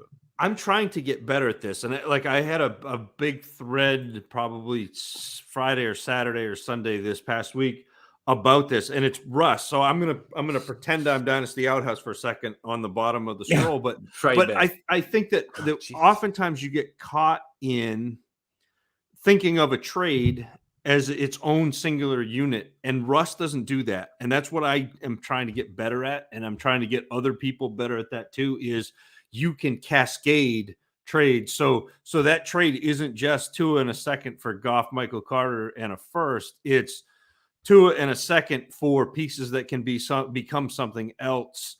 And so if you'd rather have something else than Tua, then it's a good trade, because I think Michael Carter is tradable at this point. People love him. He's been great the last few weeks. Goff, not so much, but it's super flex and a quarterback. And so you could pair Carter and Goff and get something back. Yeah, I think there are more assets there that still have plenty of value you could use. I think if you're capable of that and willing to go into that process, you're probably right. That side wins. Waves of Glory, and I changed the banner. Stop complaining, jeez. Waves of Glory. Need a reaction to this. Someone traded Cook, guessing Dalvin, and a 2024 first. Sometimes, that's so deep. For Henry and a 2023. Wow, are those kids even in school yet? Yeah, right. You got to start watching that high school tape. I don't know what to do with 2024 picks. I'm like, Henry, a 20. I think I just take the Cook side because he has a receiving floor. He's got an injury problem. Henry's got can you keep up that workload the older you get problem. And it's the age, not the workload. That's the problem. Honestly, I don't know. Actually, I would take the Cook side because it's got the first on it. Yeah, but then he got back. So he traded. Oh, then he traded Henry and a first for Connor, Dalvin, and Tua in a 1 QB league. So he got Dalvin back plus nothing. So he added a first. So he gave the first back. Hold on, I'm doing 10. some writing. I'll get back to you. Get back to me on this. Wow, to be honest, my overall reaction to this is that's really deep on the trade picks. But also, I mean, he's doing him, man. He didn't like the trade. He tried to reverse it. They found a different one that worked. That seems fine to me overall. I mean, I've done it. I've done a trade and then been like, you know what? I just don't like not having that player. And so I'm going to go get him back. And I think on the face of it, that's fine. This second trade, though, like, I think he gave up a lot to get Henry back. Like, obviously he's made a mistake. He's going to play almost a tax or a fine for that, and the team's taken advantage of him somewhat. But like, just Connor and Tua in a 1 QB league, that's not enough. That's too much of a penalty. This is like one of those word problems that they give you. Have you figured it out on your SAT? No, I'm like. So what has he lost? If two trains leave, yeah. So he gave up Henry and a third initially, and then he's given up Connor, Dalvin, and Tua. So it's Connor, Dalvin, and Tua and a third for that first round pick, essentially. That's what it is. He's traded Dalvin. No, because Dalvin came away. He's traded Tua and Connor for a first round pick in a 1 QB league and a third. Yeah, that's what it is. It's Connor and Tua and a third for a first round pick, ultimately. I think. A 23 first. That's even worse because that's actually a high value pick. Yeah, this is a mess. I tell him maybe to live with his mistakes or don't make the mistakes in the first place. I don't, but it's honestly, it's fine to go. I don't like this. I'm going to reverse it, but I feel like he paid a fairly hefty price there. But I do like Tua. That's amazing ways of glory. Come back, Rob Downs. Howdy, my man. Rob Downs, OJ Howard, Achilles. Yep, I believe he has 2. No, 1.5. He got an injury, right? Yeah, it's unfortunate. Him and David Njoku just never really happened. Even a tight end, at some point, you just admit that it never really happened. I do hope he gets healthy and plays back in the league. So I'm sure he's a good NFL player. He's an amazing athlete, and I want him to be able to get back to the job he wants to do and earn some money. But fantasy-wise, just kind of shrugged. Trade a 23 first for Elijah Moore and a second and a third. Yes. Yeah. You can always go get a 23 first and overpay for it later. Yeah. Elijah is worth more than that to me. Jared Goodman, thoughts on Pittman, Henderson, Knox, late first and a third in 2022 for CD side. Yeah. Yeah. CD alone should net that. Yep. Currently a contender, I get that. And CD and Andrews are contending assets, to be fair. Henderson is interesting to a contender, but CD side every time. I'm throwing in Mark Andrews just for the hell of it. Like, taking that man out for a drink, buy him a beer on top of that. No, I definitely take the CD side here. Where do you have CD Lamb ranked in Dynasty? Like projecting forward, like as a wide receiver. He's gonna be what, top 2? Yeah, 3? it's a tier. To be fair, you got Chase, Jefferson, CD. I think is a pretty solid tier. Yeah, I put CD on top just because I don't think he's any worse. He's not going to produce less, in my opinion, and I think he's valued just a little bit less. So in my all-time wide receiver ranks since 2015, since I've been watching film, CD Lamb is 1. Honestly, I was asked this offseason, what's the best rookie profile? And for some reason, CD Lamb is the one that popped into my head. It's like, it's not the highest. There's no single number I can point to and be like, there you go. And obviously, you want to say Jefferson or Chase right now because they had the amazing rookie seasons. And Jefferson's following up with an amazing sophomore season, in my opinion. He might be the best overall receiver in the league right now. But CD Lamb's just was so easy. It was so obviously there. And Chase was as well. But even with Chase, he had this limit. Like, he only played so long and then COVID. And CD Lamb's was, this guy's definitely good. Like, we've had profiles that busted, like N'Keal Harry, but there were issues there. He's on a lower team, he's on a different team. CeeDee Lamb's was pristine. Outside of Calvin Johnson, I don't remember looking at a profile and thinking, "Oh, there's nothing weird here. That's a very good receiver." So I wish I could just say the best receiver ever, but that's the best I can do because I don't evaluate football. It's kind of wild to me though that if you do that top tier of wide receivers, it's basically been the last 3 years. Right. It's Lamb, it's Jefferson, it's AJ Brown, it's Jamar Chase. If you want to get funky and shout out Jake, DK is probably in that next tier down, but we've had such an influx of really. He's only 23. He's literally only like he's this age and he's been in the league longer. Like it's incredible. Like it's literally like since 2015, since I started evaluating and doing my own film work and that like it's the top 5 have been in the last 3 years. And like, it's not just their age, they've legitimately been producing there. It's pretty impressive. Yeah. That actually makes me nervous. I try not to do, because I look at the past to see what happens most of the time when another event happens. But I try not to think of one player as another player because that isn't a thing. Right. But it does make me nervous. The last time we could say that is 2014, and the 2014 class was just a continual downslide after that. Outside of Mike Evans, who peaked after that, and Adam Thielen was technically the 2014 class, and he had an upturn. Jarvis Landry increased from there, but it wasn't OBJ, and it wasn't like that was a downturn. But obviously these players aren't those players, so it's not like that's guaranteed. I mean, they didn't go to LSU. And there's no reason I have seen nothing questionable on either. And I saw nothing questionable on OBJ's profile. That's where the comparison that's too simplistic because they're not the same players. But like Jefferson, Chase, and CeeDee, it's not just because they're young. They're legitimately so good in that tier right now as players, as producers for fantasy. And that's pretty impressive. And we get these cycles of talent. It's pretty interesting.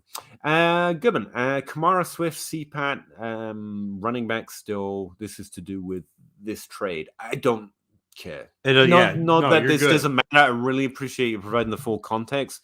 But the minute, like CeeDee Lamb is a different kind of asset to everyone else on that team. I think Andrews is, but it's the tight end position, so I don't care as much.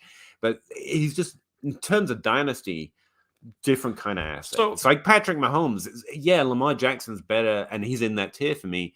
And Kyler Murray's producing better, and Patrick Mahomes just had two different. He's just a different kind of no one's gonna forget who Patrick Mahomes is. He's always gonna have that little plus on the end of his name in Dynasty. CeeDee Lamb's that kind of player to me. Can I just see this sneaky little Renfro at the back end of this? I like that. Yeah, so that is a player. Hunter Renfro is a guy that I want to go get right now if I'm a contender because you don't have to pay for him, and he is going to eat the rest of the season.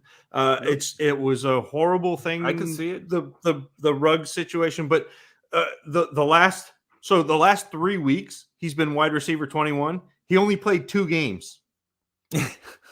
Okay, so in per game he's been the wide receiver 7. I mean, he's no Kendrick Bourne or Tim Patrick, but that's true. That's true. I do like the deep Renfro addition as a contender. That's a good note. I have him on so many rosters just because Kyle would always say, so you have a type. He's like, you like them slotty, and I do. I like the targets. I like that. Give me the points per reception. Give me a lot of receptions. That's fair. Tim Shady, non-container. What's Saquon's value right now? Too low. That's the answer. Is it worth selling? It is actually because he's a running back, but it's too low. For an elite asset, yes, always sell for an elite asset. He is an elite asset. That's the thing, but he's slightly older and he's just had 2 injury seasons, and I think that's going to make him harder to get the correct value for. I'm leaning towards holding unless I can get Jamar. I think you've got the right attitude here. So Saquon should be in that top tier running back. Dynasty value is going to be a little low. You might have to expand your elite tier because that's clearly the elite tier. But there are some, I closed it, but there are some other players I would consider if I could get one of those players with the right additions, because they're not quite CD, Jefferson, and Chase, then I would consider trading Saquon. But I definitely think you got the right process here. If I'm going to trade Saquon, it's going to be for this type of player. Yeah. What about somebody like Devontae Adams, who, again, it is because he's 28, his value is tanking. And I know it says non-contender, but man, you still got, you've still got some time with Devontae Adams. He's right first name on the list. Now I've got to open it. It's Devontae Adams, Michael Thomas, Stephon Diggs, Cooper Kupp. Got a question mark around that one, but I think he belongs there, or that list, or the Team All Guy list.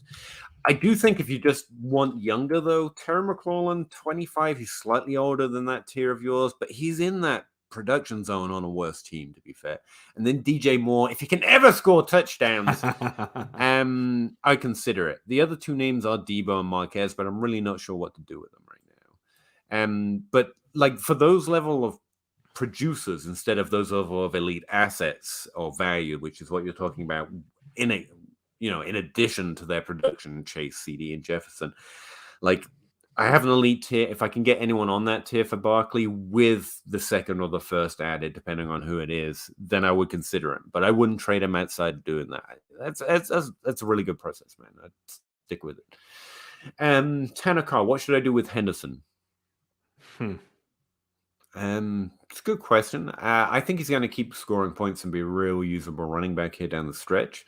But you want to rebuild. I'm assuming that's because you're not going to win. You send out trade offers. Go find those contending teams. It's a small market, but there are some teams that will like, yeah, I have Henderson as my running back 3. Cool, let's go. I'm trying to win. You're trying to get a first or a first value. And you should be also talking young wide receivers just because you're trying to rebuild. But that's around about where his value is. Most people aren't going to pay it, which is why you have to get creative with like a Rondale Moore and a third or anything to Rondale Moore, actually, and try to go for those younger wide receivers. Sometimes they end up going for tight ends plus extra picks because people aren't as triggered when you're trying to get their tight ends. Outside of Kyle Pitts, Bob, stay away from Kyle Pitts. He's worth too much. But yeah, that's what I try and do with him. Value him at a first and try and make a trade for the teams that are actually contending. Yeah. Okay. JJ all day. Burrow, 2 seconds, Pittman, Mac Jones, and Swift. What side you want in 10-team Superflex half point? Oh, sorry. Burrow, 2 seconds, and Pittman, 4, Mac Jones, and Swift.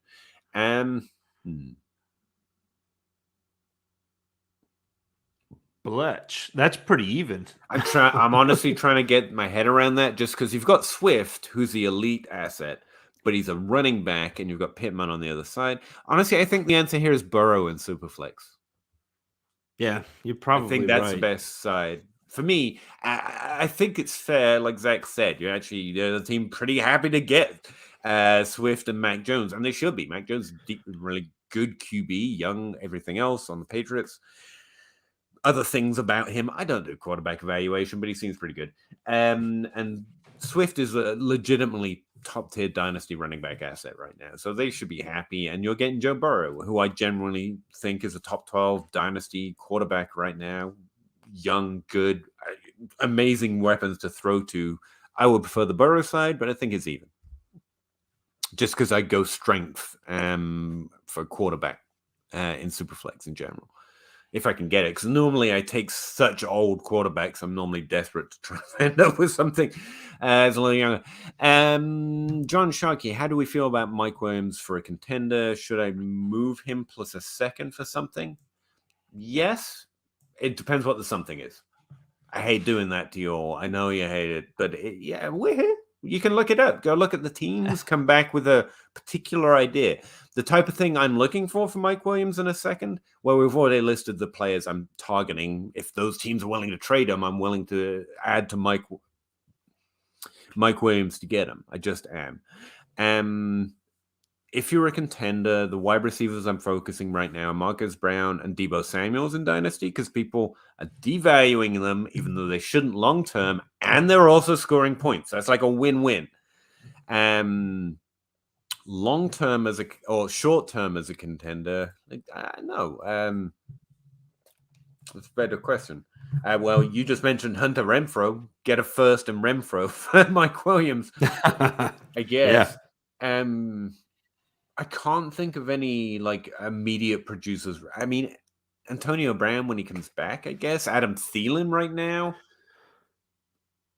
Yeah, he'd be on that list. But most of the old guys. But you're not injured. sending Williams and a second for one of those guys, are you? You ought to be able to get that's the something thing, better it's- than that. Like Yeah, that's you the ought to be thing, able huh? to get somebody younger or better than. I mean, not. I don't want to throw shade at Thielen, but No, I like you don't have to give him the second, at least when you do that. But I definitely do think Thielen out produces Mike Williams the rest of the way. But that's not the honestly what I'll be trying to do is trade for Marcus Brown and Deebo Samuels. If I'm tearing up, I might go to Stephon Diggs and add to Mike Williams. Yeah, that's the way I'd go. That's exactly what I was going to say. Was a Diggs or a Keenan Allen? I know that's a weird thing. I thought Keenan Allen, but that felt weird. It is like it's a weird thing because they're on the same team, but that's the type of Mike Evans player. Yeah, all right. I keep forgetting to mention he's on that list now. I mean, great player, older age, going to keep producing.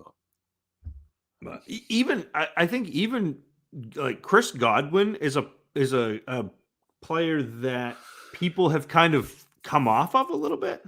Yeah, it feels like to me because he had that down season last year where he was injured and he had quite a few drops. He had something wrong with his hand too, and this year he's been very good, but I haven't heard him talked about in that same category. And so maybe that's somebody that you could go get for Mike Williams in a second. And not only would it make you a better contender, but it would also set you up further down the road.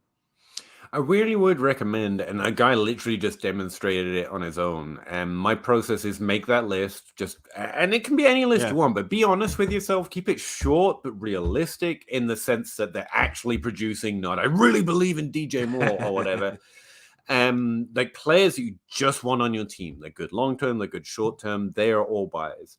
Then go find out what those teams in your league look like and if a trade's potentially available. I would go through that process because you might come up with something that better than I can do because you can see your league more deeply than I can just with this question not thrown at me, gently passed over very respectfully. That's the way to put it. So I would go through that process. If you want the names off the top of my head that I would try to look for in those situations, well, we've mentioned the top three, obviously, that everyone knows. But Stephon Diggs, I think Devontae Adams that you've thrown out is decent, but you're trying to contend, so it's not really. No, Adams is back. Right? Why did I think Adams was injured all of a sudden? Now, Adams is an option. Mike Evans and end of list. Those are the ones I'm really shooting for in a dynasty league where I'm trying to contend. If you're trying to go deeper than that in the opposite direction, Zach's Hunter Renfro is probably as good a name as you're going to have thrown at you that you should get something back to give them Mike Williams. I don't know to be into it, but again, you're going to figure out your league better than I can from here. That's the process I go through, though. There's a wasp in here. I don't think wasps lived at this time of year. No. How did you get in here, buddy? Anyway, I'm sorry. Jared Goodman, appreciate the help, guys. Keep up the good work. Well, we hope it's good work, and we really appreciate you checking it out. So, yeah, thanks. No problem. Jonathan Condis, AJ Brown for Jefferson long term. Jefferson by a niet. Just a niet. Equal? Yeah, Jefferson's the answer. It's not everyone. You know your league better. If your league is just hot for AJ Brown, then this isn't true. I think it would be fine to put AJ Brown in that tier of Chase, Jefferson, and CeeDee Lamb. I will put him in there. I don't think he's there right now, which means you have a little bit more if you have Jefferson. Would I trade Jefferson for AJ Brown plus whatever that is? Yes, because honestly, I think that's I love both. If people are worried about those injuries, what is it? Is a knee condition, knee injury or two he's had? Then I will take that injury discount. That's fine. I think he's great. Bob Gilchrist, if you're trading for Adams, you're betting he plays with Rodgers next year. Look, Pitts has got Matt Ryan, who Like, I could throw left-handed better than Matt Ryan, and you love Pitts. Devontae Adams is still the best receiver. Watch him on the goal line, Bob. Watch him run that little quick slant on the goal line. Nobody can defend it, and it doesn't even matter if Jordan Love is throwing him the ball. He'll be fine. And if he goes somewhere else, he'll be even better.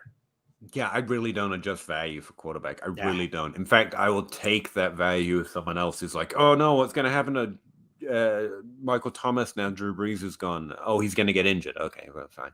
I don't. I need freaking Teddy Bridgewater. That's below that. I get a little concerned, but normally take the value and play the long term because I think the play is good. And I know this freaks you out, Bob, but I'm okay playing 29-year-old wide receivers. Like, I'm fine if I only get to play them in 2 years. Yes. ETN and first for Barkley. All day, every day. I know. Feel like you should owe them something, but if you offer them something extra, they're going to figure it out. So just take it. What do you guys do with 3 firsts? Really depends how frisky. No, sorry. 3 seconds and 5 thirds. I'm in a rebuild, tanking for the 101. Hopefully you're not tanking. You're just destined for it. Like, start your lineup, dude. But, everyone plays how they play, but that's how I prefer it. Get all the players or trade some. And so I see what you mean. Do you trade these first now? And the answer is no, they're going to increasingly get more valuable. But if the right trade comes along, and that's where I go back to who am I absolutely trading for whenever I can? Jefferson, Chase, my elite list. Make your own, because mine has sucked sometimes, and you're going to feel better trading for players you honestly believe are just the best. And if you get a good trade for one of those players, you take it anytime you get it. It's about the trade, not the timing. Outside of that, I'm in no rush. I'm good. I'll hold them if I can't find a good trade. You don't need to trade them right now if you can't get a trade you want, but I'm always interested in looking for trades that I want. Yeah, so get in your league chat. Say, I have 3 firsts, 3 seconds, and I'm looking for young wide receivers. And if you get any offers that trip that trigger, then take them. And if not, you're going to get more value in theory when you're on the clock in your rookie draft. And at that point, people are clamoring for the players that are available. And then I would probably end up moving. If I don't get young wide receivers before the draft, I would probably end up moving at least one of those into the 2023 draft. Trade out and trade into the next draft. Some along. Yeah, and it's that old kicking the can down a little bit, and you can take one of those, trade for a second in 2022 and a first in 2023, and now you got 4 seconds, and you can turn around and take 3 of those seconds and turn it into an early first again, and now you got 2 early firsts and 2 firsts next year, and all of a sudden you've rebuilt. Yeah, it might be a good period right now to target 2023 picks right now, because I do think they're going to be held at a higher value. But the deeper into the season we get, everyone thinking about this year's rookie class. Yeah.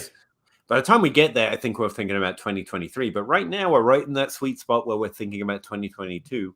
So, yeah, you could definitely explore some of those trades too, outside of making a player list. But, don't. Yeah, you don't have to. You don't have to do anything. My contribution is the timing doesn't matter. If you get a good trade, do the trade that you like. You do the trade, and you should be looking for them. When you're a contender on a rebuild, you got nothing else to do, right? And right now, everyone's paying attention, so it's a good time to try. But the timing doesn't matter. Trade matters. John Bosch, TMCR, whatever it is. Tanaka. So, what about a half-point PPR 1 QB league? So QBs don't matter. Got it.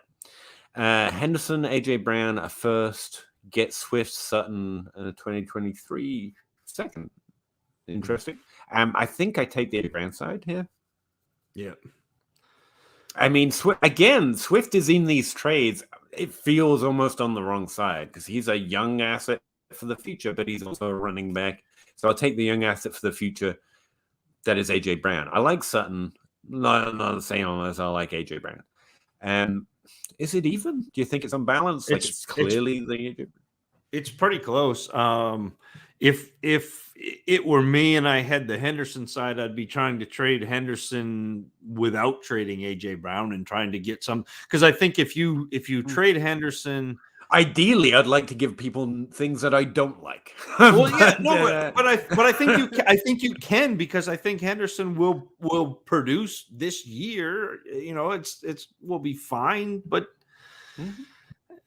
I don't know. Honestly, but yeah, it's pretty even. If it's a this season trade, you got to take Swift. Like if you're going after points per game output. Yeah. So it's another. Are you winning or are you losing? Honestly, even if I'm winning, I'm happy to add AJ Brown. You got to take those opportunities when they come along. Right now, the injury thing is pulling him out of that Jefferson tier a little bit, and he really does belong there. Like DK Metcalf, who I keep forgetting to mention there because that will never make Jake Anderson happy. It's never happening. No. I like those jokes because only Jake Anderson gets them. Like everyone's forgotten that we ever spoke, and he worked hard to make everyone forget. So only if Jake listens does anyone get a chuckle out of those jokes. Skylar Ganone, Skylar G, how you doing, buddy? I'm sorry, man. I suck. I know. I'm sorry. James Robinson's next season outlook with ETN coming back. I think it's James Robinson's back. I hate to assume rational coaching, but I just want to be all in on James Robinson. He's an undrafted free agent. He's been spectacular for 2 years. I'm going all in. Could ETN, because there's no reason to think he isn't that prospect we thought he could be. Should he probably take over that backfield? Realistically, yes. I don't care. James Robinson for me. If I'm rebuilding, I'm trading James Robinson right now and getting either young wide receivers or a first round pick, and then in the offseason, this is what we talked about last year too. I mean, we had this exact conversation last year because you said, you know, James Robinson is going to be great, and I said I agree with you, but people are going to be afraid, and they were. And then you could go get James Robinson at running back 40, and now he's when he plays as a top 12 running back. I mean, it's going to be the same thing next offseason. Everyone's going to be worried about ETN. You're on DLF, obviously. This is a DLF live stream. And I never plug that tool. So one of the things I do like to look at, especially when I'm just thinking, do I want to keep Ray Robinson or get rid of him? They have a trade finder app that Addison Hayes built, I think, or Tanho, one of those geniuses over there. And you can literally just go set your parameters and look for all the trades that have happened on my fantasy league recently with that player in them. And you just get a good idea of what you're going to get back. And that's just one way of shopping for potential trade. I mean, your league's going to be different, so different players are different teams. But it's been really useful for me to get an idea of it. The other one is I just go plug their values into the trade calculator, measure them against a first, just to get an idea. Like yesterday, I was playing around with it, and I found that Terry McLaurin is valued basically the same as a mid-first, and that seems really low to me. And I was like, "Oh, there's a thing going on here," and that was a really interesting thing to me, especially to gauge value. Go look at trades that have happened recently, and also just plug them into. And DCC, Bob Gilchrist's company that he worked for, it's an amazing resource. It's cheap as hell. It's not DLF, so they're going to be probably real mad at me for promoting other people's good content. But I mean, it is just a good way of getting a sense of it. Outside of just this Jamoke and Zach's genius idea on it, I always feel like I'm not giving enough potential, and it's because it's easier once you see what you see in your league. So I tend to just say, this is what I would go look at. Go look at teams that are competing right now and what they have and what you want off that team that's young or a rookie pick, and send them offers with James Robinson if you have him on the roster. And if you have ETN, just hold. I still think people value ETN higher than they do James Robinson right now, which is crazy to me, but I think they do. I do. That's why I'm saying probably don't trust the undrafted free agent truthers. Tire word, go check out a few things. But that's where honestly, that's where I'm at. I roster a lot of Juju just to put a little extra salt in that one. Daniel McGrath. Should I drop Trey Sermon? Feels like he's clogging a bench spot. If there's something you need to add, that's not a kicker or this week's streamer, then yeah, you can honestly drop it. You can. And don't be me and like send a second to everyone. Would you give me a second? Because no, everyone's gonna know what you're doing. I can't imagine in a decent dynasty league there's anything on the waiver that I'd add, but you definitely can. Honestly, that's where I'm at. No disagreement whatsoever. Oh, okay, cool. No, we're like, you might be like, no, you Elijah, can't. no, Yeah. Elijah Mitchell, Jeffrey Wilson Jr., no Trey Sermon. Yeah, you don't just drop a player with late first value in some leagues, or that's a running back with NFL draft capital and for nothing. But if there's something to add, something actually worth adding, yeah. If he was a late first, and oh man, that drives me nuts. I don't know why. Don't ask me why. He was my running back 9. Running back 9. No, I don't know. Back to Mike Williams. I was considering Adams, Mike Evans. Yeah, because I have the 201. Yes, those are great players to go out and trade because they're older, but they've done what we hope Mike Williams can put together, which is what happened over the first 6 weeks for a whole season, and they're still doing it. They're doing it right now. So as a contender, it's especially interesting to you. And honestly, and I don't care how many leagues I look, they'll be productive next year. The value will go away, but honestly, I think Mike Williams' value will go away too. So I would strongly advocate if those two of the players you really like, yeah, go send some offers with those guys.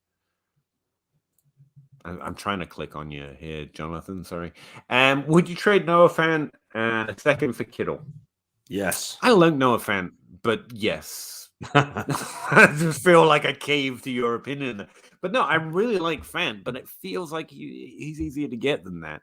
There's Kittle, there's Mark Andrews, there's Kelsey, and there's Kyle Pitts because of value. He probably belongs on that list already, to be honest. They're just a different type of volume / production output. And normally we don't have that many, so we're actually pretty lucky. Kittle's a little weird because he does it through efficiency, but I don't care. It's like I don't care if people want to call you a running back or a yards after the catch guy. I think what he does and what he's capable of is high volume, high fantasy output because of what type of player he is. And no offense, good. He's real good. But we're looking at what he can do. This is why it's good. I think this will keep up. He's Mike Gesicki. He's Noah Fant. They're above streamer level. But George Kittle can be something else. And you want that. Or I do. So I would always take that upside. And a second, like Zach said, I like seconds, actually. Zach hates them or doesn't value them at all. I like seconds. But a second is always a very fair ad just to make a player feel like they're getting a fair trade. That's fine. ETN second in 2022, plus Mooney, plus A-Rob for Barkley. Yes. Ooh. I know Allen Robinson's sitting in there. I'm trying to learn to let go of my flowers, my precious. Yeah. I don't know. I don't know. That would be a lot for me to give up. And what I can say is it looks like a lot. When I get a heavy side for one player, I tend to go, package deal, no. So maybe you're trying a little too much, but I think it's fine. I love Mooney, honestly. Yeah. Like that's the thing. I think A-Rob ends up somewhere where he's at least serviceable again. I think he's a top 24 wide receiver again. I think Mooney has potential to be a top 24 wide receiver again. The one thing that gives me pause is I think that Spock said that he is in. Oh no, he said what did he say? Was in 4th? Yeah, so it's probably still Barkley if you're man. That's honestly look. When it's a running back I'm trying for, it's points per game output. Yeah. And the player I think has 20 points per game this year and next year, and 20 is a real high threshold. But it's Barkley. I love Mooney too much. And Allen Robinson has that kind of upside, but been a while. At some point, you have to slide down your expectations and hope to see it again. ETN, I've already laid out why I'm just completely going all bias. James Robinson deserves that job. That team will probably still cook him, but I just fire them if they do. And the second is, it's a lot. It is, but Barkley is significant. He's that type level of player for me. If he's not for you, and I have heard people start slowly, it's amazing how when you ask what are the problems with a player when they're young and they haven't done anything wrong yet, everyone's like, nothing. Barkley is perfect. But slowly, as they don't score points, because of injury, not because of underperformance, or because they became bad, you do start to hear things. And someone said he's more physical talent than actual talent. I don't know what that means. He's so good, but I don't care. So I definitely don't believe it. But yeah, there might. I don't evaluate. I'm not an NFL player or a scout or team scout, but I do know Barkley is the most likely to have that elite level upside on this list. And if I'm training for a running back, that's what my focus is. Alex, how you doing, bud? I know a guy called Alex. Is that you? At Spock go traded Monty. Oh, he's talking to Spock. I love it when we inspire, when the actual conversation's going on around us, like we're just interrupting. Honestly, it's a bad thing. Monty Sanders, Gronk for Saquon, and Moss at the beginning of the season when Gronk was tight end 1. I think he's offering up a similar trade he got, and I like that trade too. Again, because Barkley leads the elite tier of the two sides for me. Thielen, Cup, Kittle, Lamar Jackson, Josh Jacobs are all on the trade block in my league. Is it a super flex? Because I really want Lamar Jackson if it's a super flex. I want Cup too, but just interesting. As someone who is 4-6 but likes my team, if I get into the players, would you target? Who would I target for what price? If you get into the playoffs? I target Lamar Jackson. If this is a super flex, Lamar Jackson would be my target no matter what happens. But Cup. Yeah. Cup is the answer this year. If you're winning, and also I think decent expectations for next year, despite the fact he's on Team Old Guy and his value will decline. That does matter in Dynasty. I don't mean to dismiss it. It's just my particular way of playing is to value the production a little bit more than I think most do. And just because I think there's an edge there where we all are very well aware of age these days.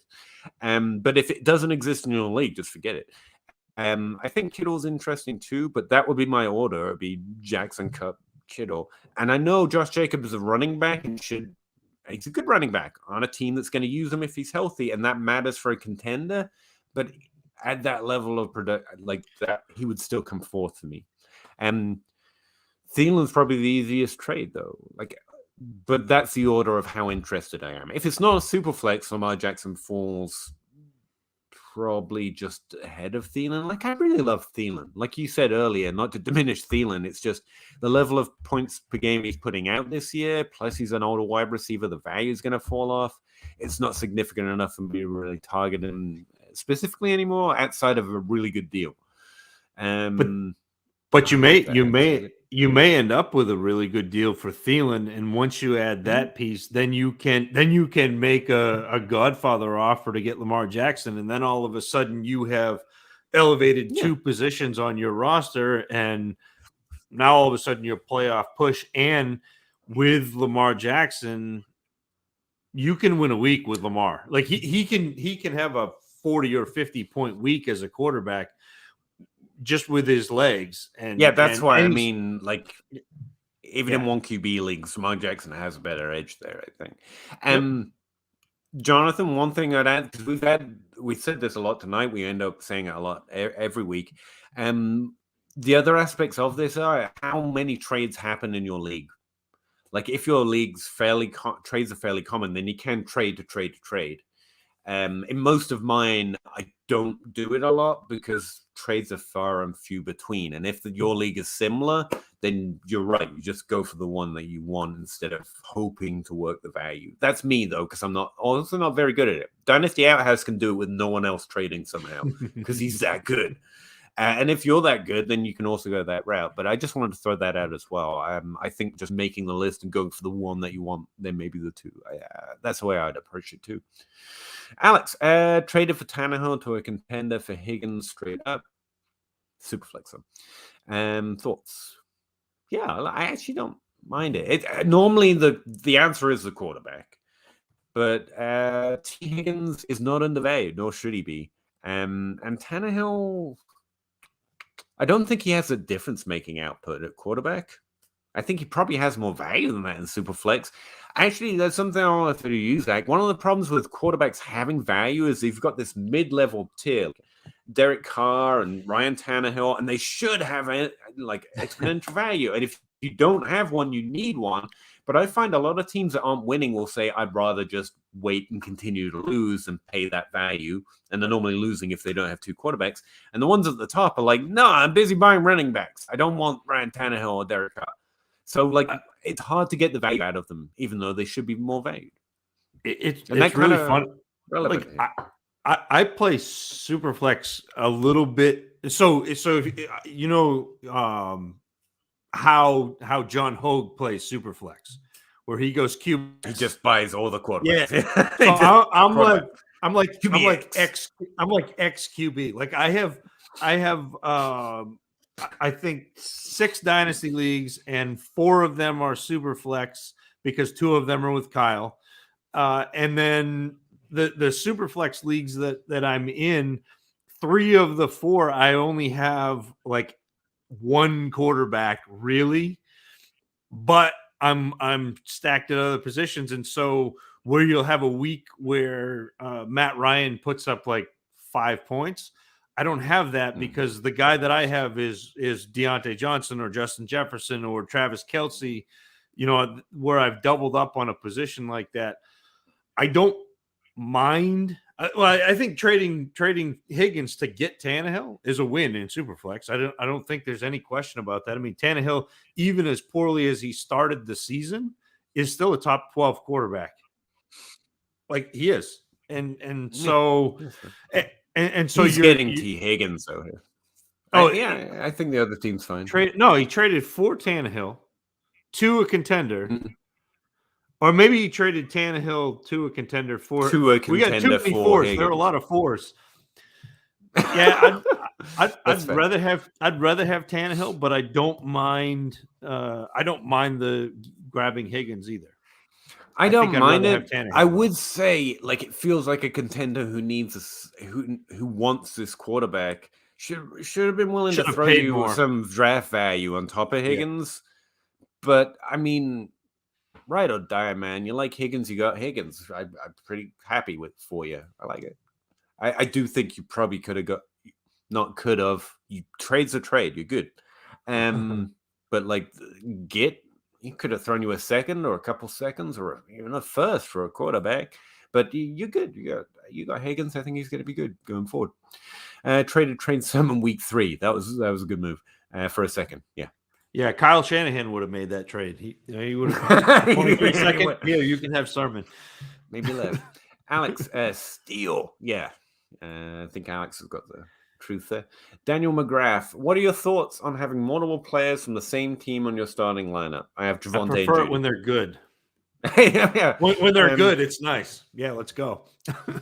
I mean, I don't focus it like I'm not stacking. I don't even particularly focus stacking in best ball. But I'm not gonna not draft a player because I have the other player either. It's all about the individual players to me, so that's fine.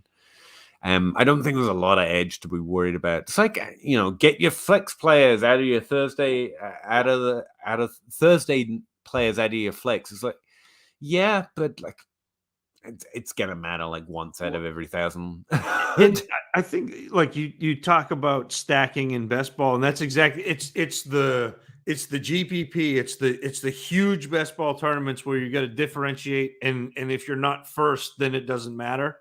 Those are where you stack, and if your team hits, then you have this huge score.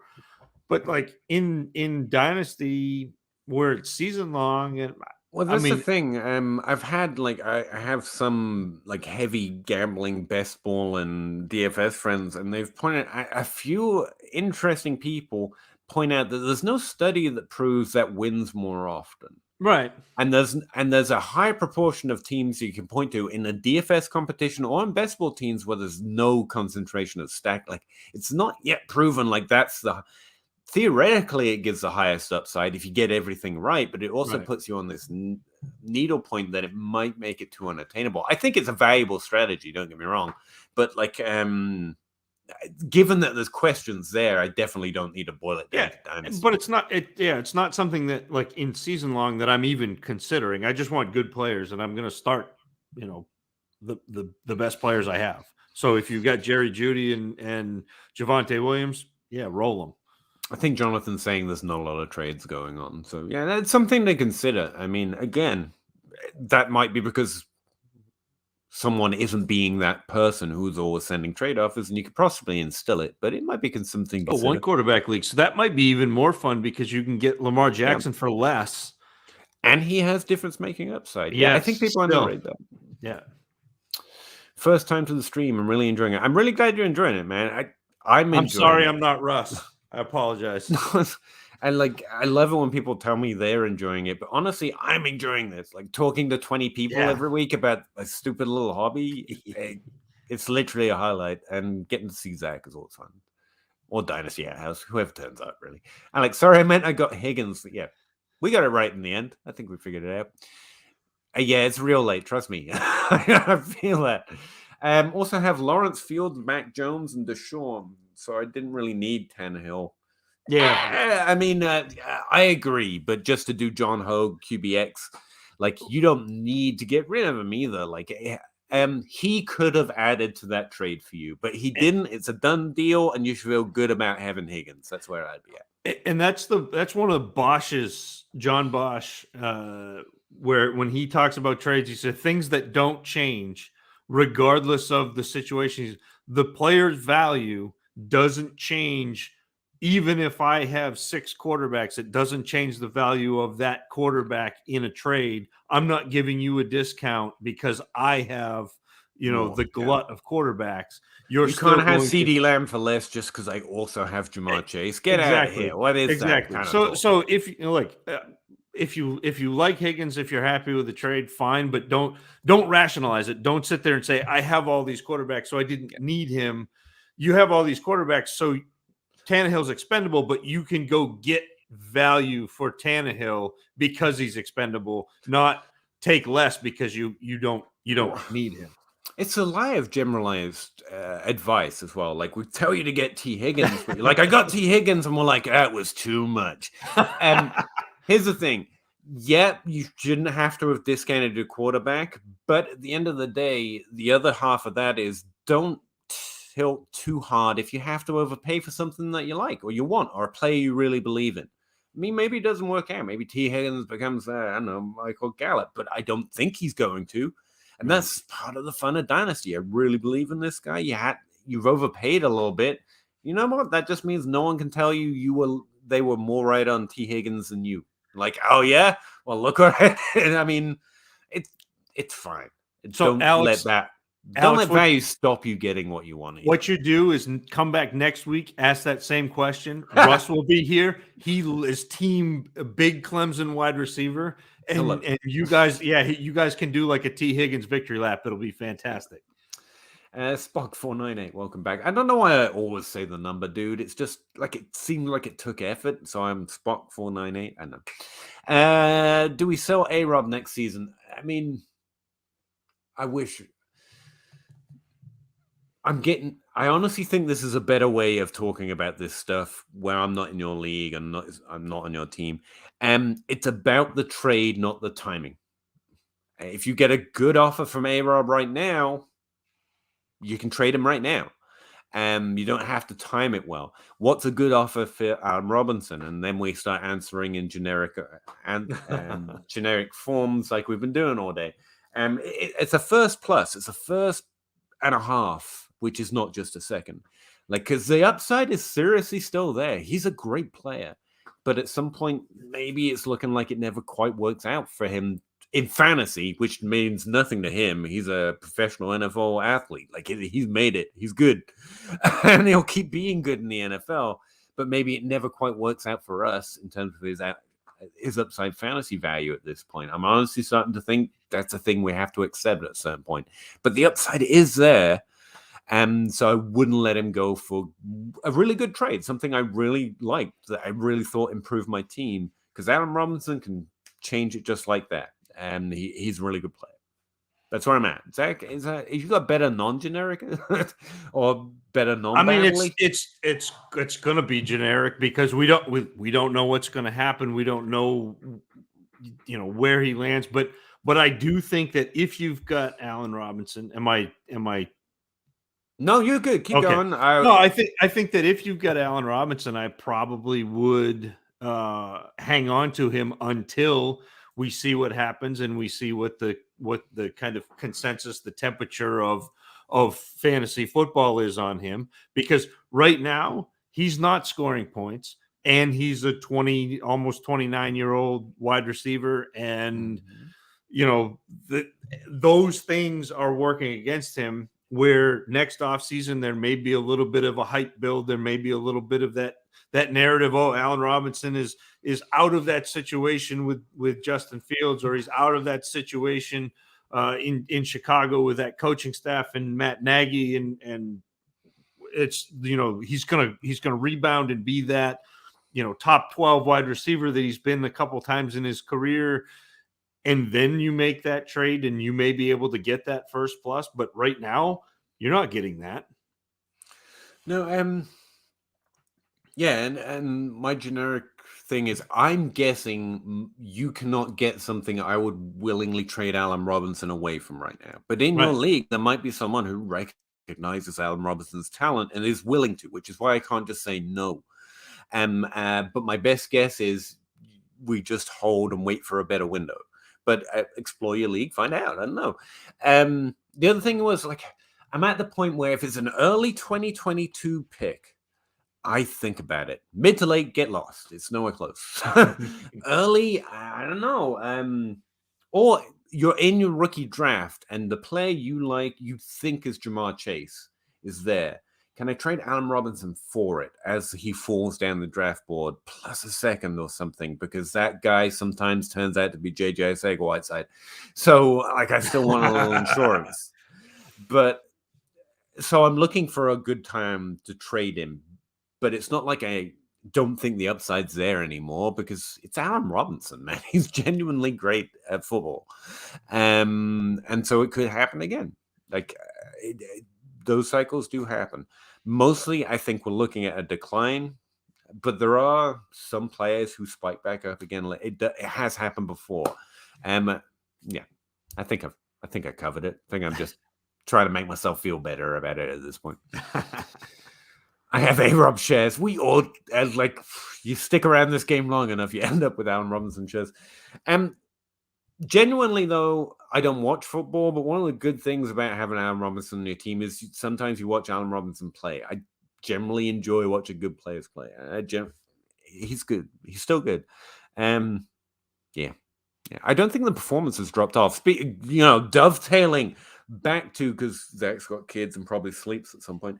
The start of the episode, Adam Harnstead's actual career path is to hover around your average after you peak for a while and then fall off. I don't think we saw that fall off with Robinson. The performance is still hovering around his averages. Situation just sucks. It is interesting he hasn't elevated his situations. That's normally something I look for. Still produce, Terry McLaurin. That's what Terry McLaurin's been doing, and that's actually really impressive. But he plays in a similar area of the field, to be fair. And the fact Donald Mooney is still able to score points in this situation, A-Rob struggles, is an eye opener.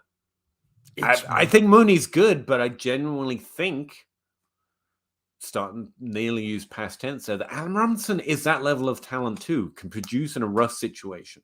No one's QB proof, but you can impress with volume at least. And but he's not getting the volume this year, which is the thing. It's really strange. Yeah, that's what I mean. He's about a third of the volume that he traditionally. I mean, he's usually when he's healthy, 150 target receiver, which is a lot, but he's that good and he drives that target. That target share or whatever you want to say, that number of targets. It's concerned. Normally, as long as they're in it, like Stephon Diggs, is the reason I'm still not afraid. The volume's been there. The reason I am afraid of OBJ is because, despite the fact I don't think that's how things work. He didn't get less talented any more than Allen Robinson did. But like, if you keep not earning volume, at some point you're like, well, why can't you earn? Not that you have to do amazing in fantasy, but why aren't you the one? Really simple solution for OBJ is he went to a team where Jarvis Landry was the obvious one. And but he wasn't. Landry hasn't been the one in target share when he's on the field. When they're on the field or off the field together, like it's still not. I know. Oh yeah, there's some questions there. It's a difficult situation to read. There tend to be too small samples till we already know the answer. I don't believe the talent goes anywhere, but we do know there's a drop off at some point. I don't know if that's necessarily talent correlated, but that's a career arc or the lack of arc. I know. Honestly, some of this is just we literally don't know the future, and humans are different. Yeah. So yeah, we're guessing. Aaron Robinson, I'm starting to get pessimistic. Mooney's legitimately good, but mostly when good players play together, it might stagnate the ceiling, but it doesn't create a new floor for a player. Mooney isn't the reason, and that's why I'm back there with Sutton as well in the opposite direction. It's not like Judy's good, so Sutton can't be. Like, that's a problem with either the situation, a small sample, or a problem with Sutton. But the thing is, like, Mooney's not seeing many targets. Like, Mooney's only seen 59 targets. Allen Robinson's seen 50. They're just not throwing the ball. That offense is just a grind. It's gross. That's fair, but I was thinking the overall share of that smaller pie was less than I expected. I'd have to look it up, though. It's been a while. I'm not looking it up. Go away. Don't do it. I'm not. I wouldn't dream of live looking up a stat. How boring would that be to watch? I default to expected points now so much. Aaron Robinson's got 13% of the expected points if you per game in. That's actually not too terrible. Donald Mooney's at 14.9, and it's actually impressive. That's well over the threshold. Target share wise, again, Mooney's at 24% of that piddly little pie, to be fair. And Robinson's at 21. That's per game. So I don't know the averages as well, but that still seems pretty decent to me. Yeah, I'm no longer concerned with Robinson. They're just not throwing. The offense is just a dumpster fire, and that's where we're at. I still think it's impressive of Mooney to be the leader there without draft capital or trade value, and as a 4th round pick or whatever it was. Like, I love those guys, man. Odell Beckham's at 18%. Again, it's just been a declining asset. Jarvis Landry's at 19, and those aren't their typical wide receiver numbers. One. Like, it used to be 25, and Jarvis Landry was at 30% with Miami. Yeah. Sorry, guys, I forgot I was doing a show. I was just talking to Zach again. What we Daniel McGrath, how you doing? What should my expectations be on a Waller to trade?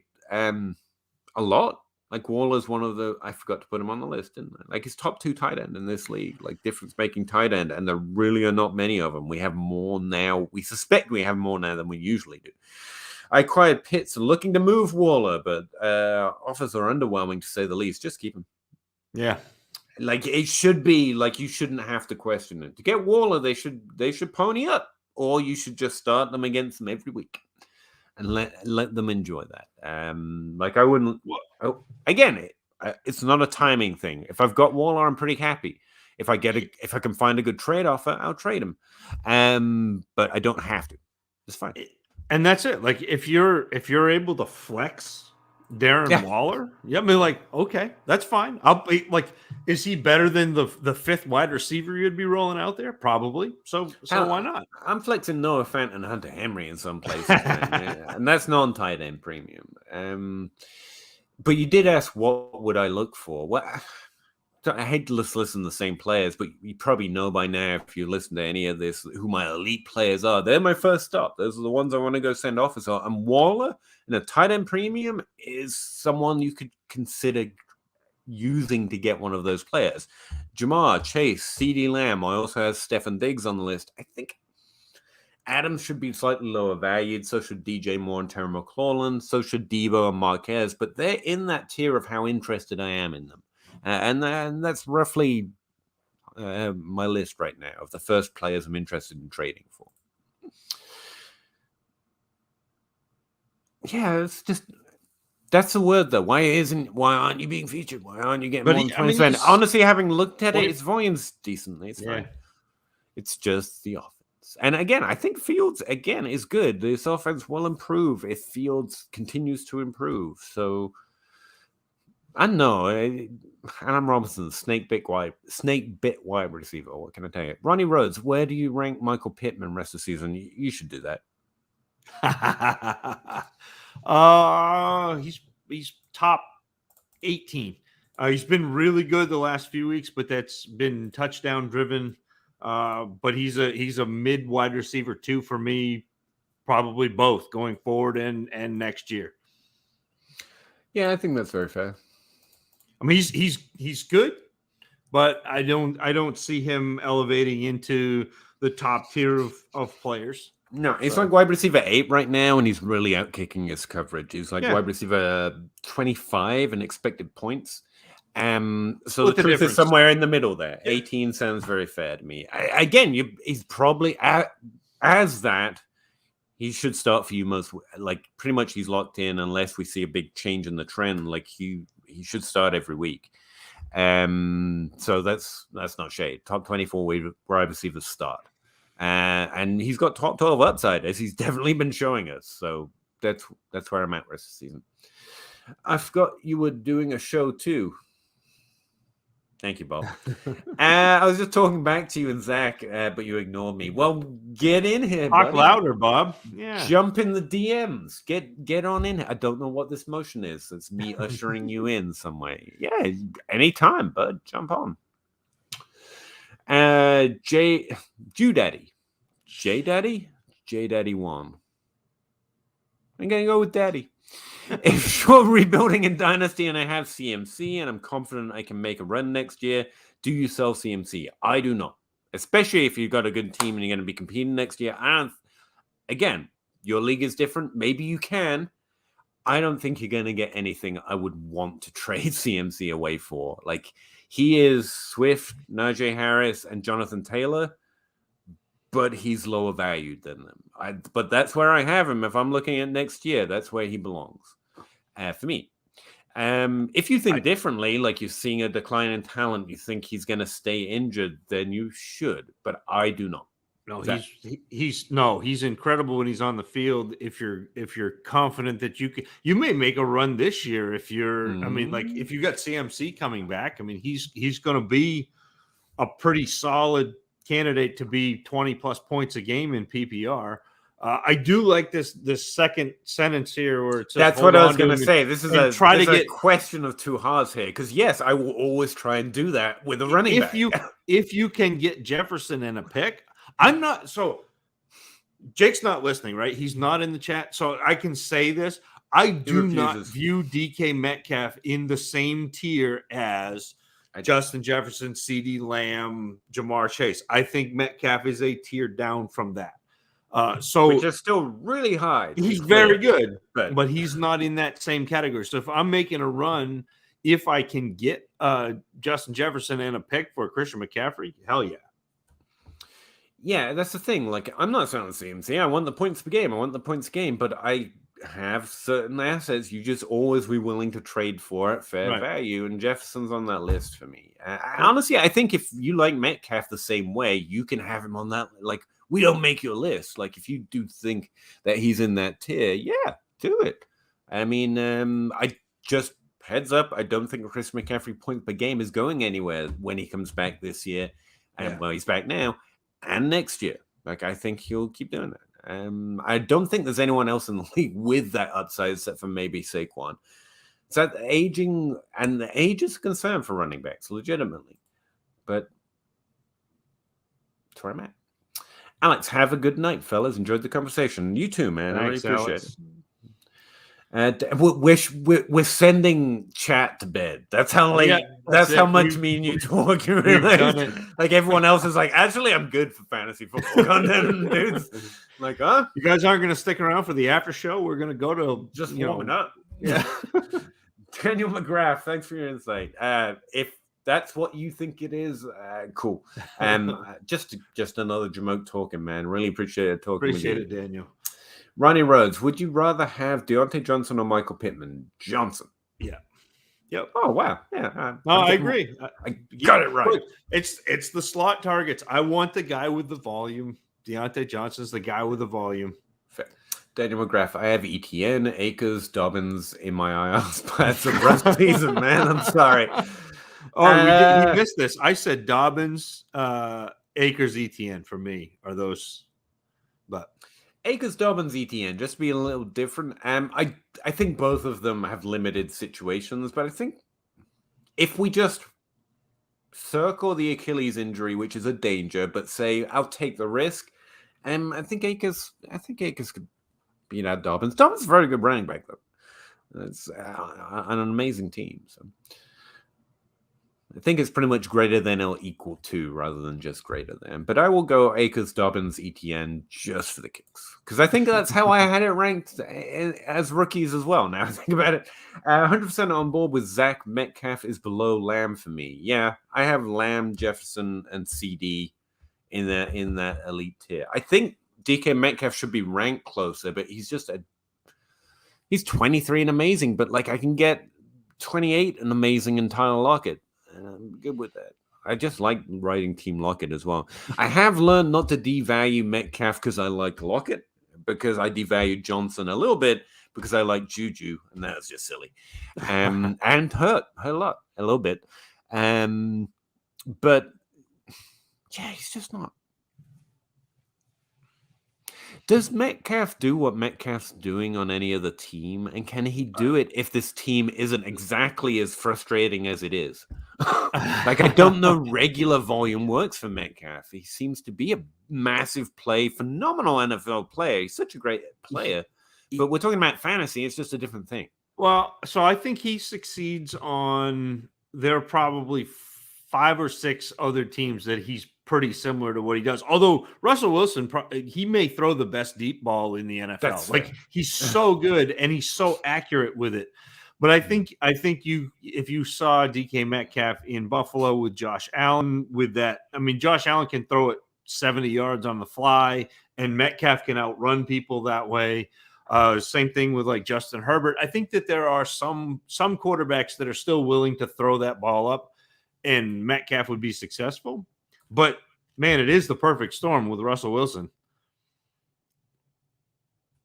A.J. Brown out of the top 10? What are you doing, Bob? And to be clear, it's too easy to say, like, everyone succeeds with Russell Wilson. That's not true. I wouldn't. Dearness Johnson isn't going to. I mean, to be fair, the more I've learned, there's a symbiosis, and the quarterback can do so much to you. But, like, it's not just Tyler Lockett and DK Metcalf have Russell Wilson. But, yeah, it is fair to see that he's an edge. And also, they're an edge for him. Right. You know, yeah, I think. Okay, I did it. Don't come in. Just don't come in until we close up shop. Like after we finish, we'll just immediately X out, right? And then pop. Not really, Bob. We're actually running out of questions. We really have. I think we've honestly shut fantasy Twitter down. We did like, it. Guys, we outlasted them. I gotta work in the morning. I don't, and that's fair.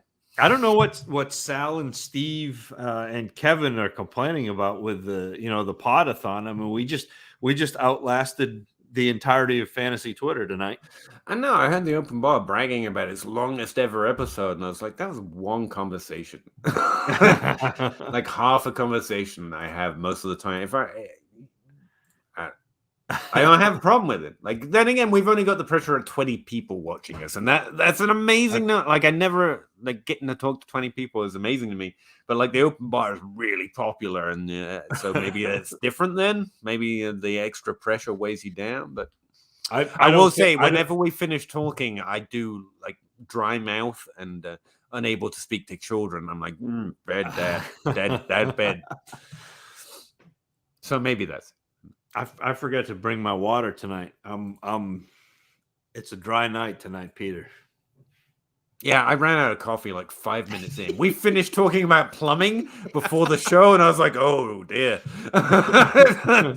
But yeah, I think we best get out of here. Really, honestly, really appreciate you all coming along to highlight my week, just getting to chat with you all about fantasy. I put in so much work before and after this for projections and articles, and it feels empty if you don't get to enjoy it or share some thoughts and hear some feedback and hear some different, like, my weeks will be terrible. I'm really glad we decided to do this. I'm really glad that you joined me, because honestly, it's better when there's someone else here, because I have no idea. Anytime, Peter, you know that I enjoy talking to you, whenever, about whatever, whether it's plumbing or we really did. We legit or stew, whatever. We spent a lot of time on stew too. Where can they find your live streams, Zach? I have not recorded a podcast since the last time I was on with you. The next podcast I will record is probably going to be the Geeking on Walt Disney World podcast, which is not fantasy football at all. So I don't know. Occasionally I'm a Dynasty dummy. Occasionally I'm on the DFPN network, but who knows when the next time that'll be. Probably on the Crossroads. Who knows? Or back here again. I don't know. Zach, really appreciate it. I think Dynasty Outcast might be back next week. I sure hope he's back at some point. I hope you guys come back too. Yeah, thanks very much. We have no ending. Literally the planned ending for the show is distract them and turn it off. And so Russ has been like, look over there every week. And we can't even get the timing of that right. But really do hope you enjoyed some of it. Good luck this week. Go kick some ass, go win some championships, or get some trades, and we will see you again next week. Wednesday at 9:30, no matter what the schedule time.